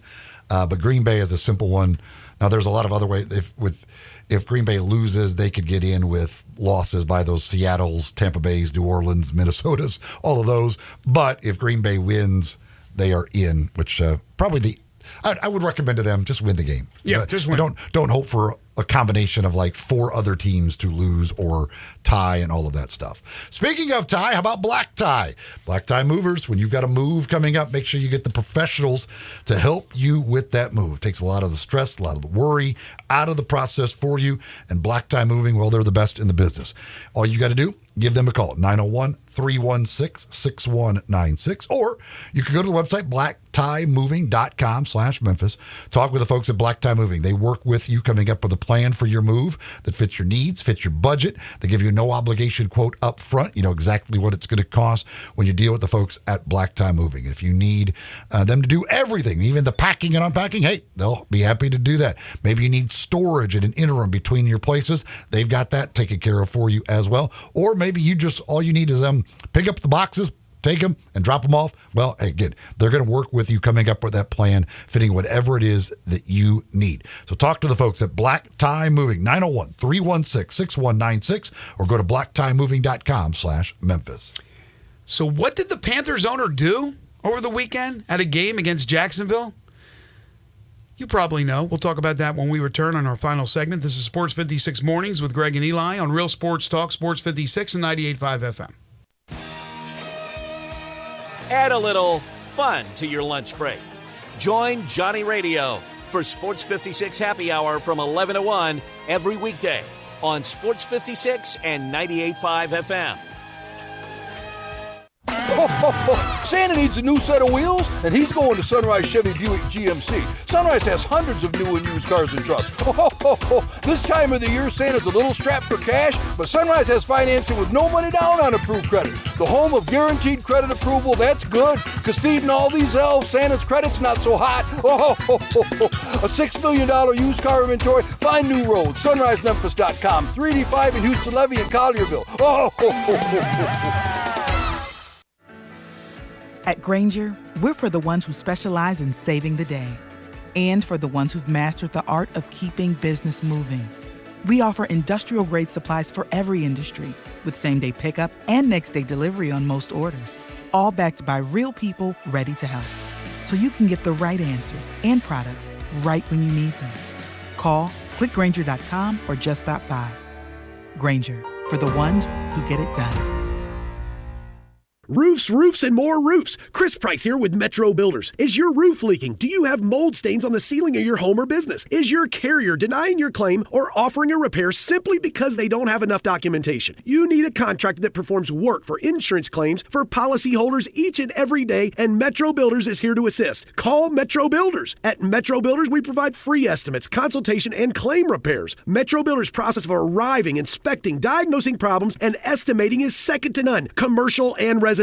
Our team of Hague-certified technicians are standing by to assist you with providing estimates and photos to your carrier to document your loss. All you owe is what your policy states. No large fees on top of the final scope. We use high-grade materials and are certified by companies like Atlas, CertainTeed, Owens Corning, and Mulehide with labor warranties up to 50 years on all of our jobs. Metro Builders provides roof repairs across the Mid-South. Call Metro Builders to schedule your inspection free. Call me. 901-375-1717. That's 901-375-1717.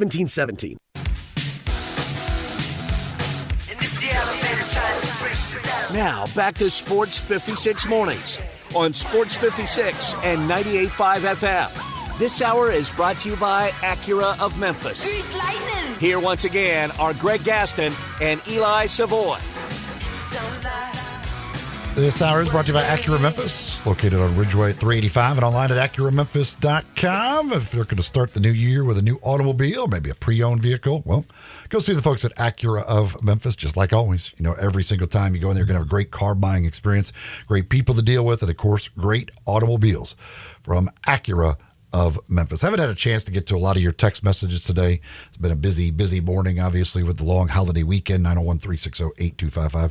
A couple I did want to get to. Somebody texted, so the Eagles are an 8-18 with a record of 11-5. Well, that's the thing. Early in the year, they played a lot of close games, but they just found a way to win all of them. Now they're not finding ways to win those games. And again, that loss, like with what was on the line, to lose to that team at home is just, it's crazy. Like how do you just lose it just like that? Because the texter, it's funny because they're right. Early in the year, they were an 11-5 team. Right now, they are an 8-8 team. At least the feel of an 8-8 team. I don't know what's happened. And again, it goes like last year, the Vikings were able to do it all year. Like you always, if you're constantly playing those close games, you shouldn't. Although the Vikings last year did. Always find a way to win them. Like some of it's got to catch up with you. And it has caught up with the Eagles a little bit here later in the year. Another texter says, nobody's talking why 3 Detroit linemen were approaching the ref when only 1 is reporting. They created the confusion themselves. But that's what they're trying to do. Like, and that's why, again, going by what Dan Campbell said, that's why he explained it to the officials before the game that this is what we're going to do so that there isn't that confusion with the officials, because they're trying to create confusion from the defense about which guy is actually reporting and all of that stuff. So, yes, and then in the end, it ends up confusing the referee. But again, if he told the referee before the game, this is what we're going to do, and the referee still screwed it up, again, that officiating crew has had they're bad. They've had a lot of games incidents, this year, right? And they're supposedly being downgraded, and they will not work in the postseason, which thank goodness. But and this is the good thing, too, about the college playoffs yesterday is we had 2 great games, and we don't come out of it talking about officiating at all. Mm-hmm. The NFL, it constantly happens. You're always there always is problems. But in those 2 games just last night, now granted, good replay, able to correct like that fumble, the play that the Texas fumble where they originally ruled the guy was down when he was so far from being down when he lost that football.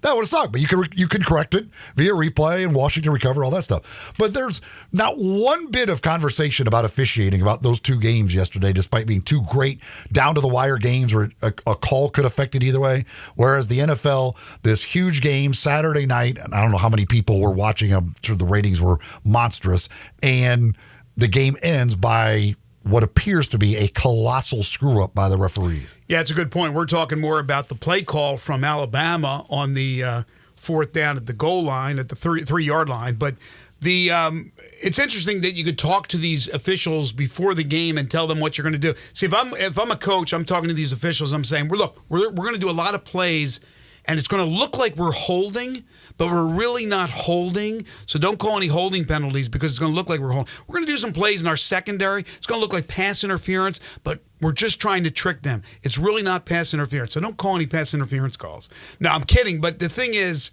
it's interesting that you're even able to talk to officials before the game. I don't even know if you should be able to. You shouldn't be allowed. Well, anytime you're doing a game, any kind of these trick, weird plays, like they want to just be aware this is what we're doing. How often does that happen, though, where you're talking to the officials? They talk to officials before a game? Not on the field, yeah. Really? I don't know. All right, so, David, go ahead. Yeah, no, I was going to bring up, it's like because Brad Allen, he announces that 70 was the eligible tackle. So why didn't the Lions? Well, we were just talking about that. The Lions easily could have caught it. And now, again, it screws up the whole thing if you wait, no. 68's the guy. Because so they would have had to probably change the play and do something different. But yes, again, they could have caught it because he announces in the stadium, 70 is the eligible receiver. Somebody should have been able to wait a second, that's not right. It's supposed to be 68. Yeah, the Lions wanted confusion, but they confused the officials. It's not the Lions' fault, it's the officials' fault. They screwed that up. But again, as Eli said, if they knew actually who was the one reporting, maybe the Cowboys defend that better because they obviously defended a different person. So who knows how it would I still think that 68 is talking to him and reports as eligible. Well, while he's doing that, he's watching number 70 come off the sideline. Yes. And so in his head, he's got the number 70 in his mind. He hears somebody say, I'm reporting as eligible. And in his head, it was number 70 reporting when actually it was number 68. If you guys missed this over the weekend, Panthers owner David Tepper, in the suite where he was at in the game in Jacksonville. He's the owner of the Panthers. Panthers losing in Jacksonville to the Jaguars. David Tepper throws a drink onto fans at Everbank Stadium. Video is there. It doesn't lie. We can see it. The NFL has acknowledged awareness of the video, but has said nothing more. The Panthers have declined comment. The Jags, again, whose stadium the incident occurred, had nothing to say. He threw a drink on fans. What should happen to David Tepper? What can you do to the owner of a team other than a fine, which is going to be pennies for this guy who's worth so much money? Yeah, I mean, I would think there would be some sort of fine, a suspension, which again just means he can't go to the games. It doesn't really have that big of an effect on anything, but I would assume there will be something like that handed down. Yeah, keep him away from games, I think, would hurt him more than, and there's only one more game to go in the regular season, but maybe something that goes into next year other than just a fine, because again, these guys are rich and it doesn't really hurt their bottom line. But my gosh, you talk about a guy who is out of control. Is David Tepper, more like David Temper. David Temper. He has a temper, no question about it. Corky's Ribs and Barbecue. If you're looking for a great place for lunch or for dinner, you can dine in at any of their 4 restaurants in the Memphis area. You can go through the delivery and have that no-contact delivery, or you can just order up and pick up or have the services delivered to your home or office, whatever it takes to get that delicious barbecue. When you're there and you order your entree, whether it be a barbecue sandwich, maybe some of those delicious nachos, a catfish plate, any entree, you can pick up a third of a rack of ribs for just $6.99. Party pack starting at just $7.49. And you got any event coming up in the new year, they will cater your events. They'll start you as low as $8.99 per person. They've been catering for as long as they've been in existence, which is 4 decades. That delicious slow-smoked barbecue. They're located at Poplar Avenue in Memphis, Poplar Avenue in Collierville, Germantown Parkway in Cordova, and Goodman Road in Olive Branch, and reserve their private party room at either the Cordova or the Olive Branch locations. It's Corky's Ribs and Barbecue, open for lunch and dinner 7 days a week. That'll do it for us. We want to thank Jeff Crane, Zoe Goodson for joining us on the program today. Thank you, folks, for listening. Tomorrow, we'll talk Tigers basketball with assistant coach Andy Borman, plus Jerry Palm from CBS Sports. And we're talking Grizzlies with DeMichael Cole. The Grizzlies tonight hosting Victor Wembanyama and the San Antonio Spurs. Waldo and Friends on Sports 56 is coming up next. For Eli Savoy and Zach Boyd, I'm Greg Gaston. Have a great day, everybody.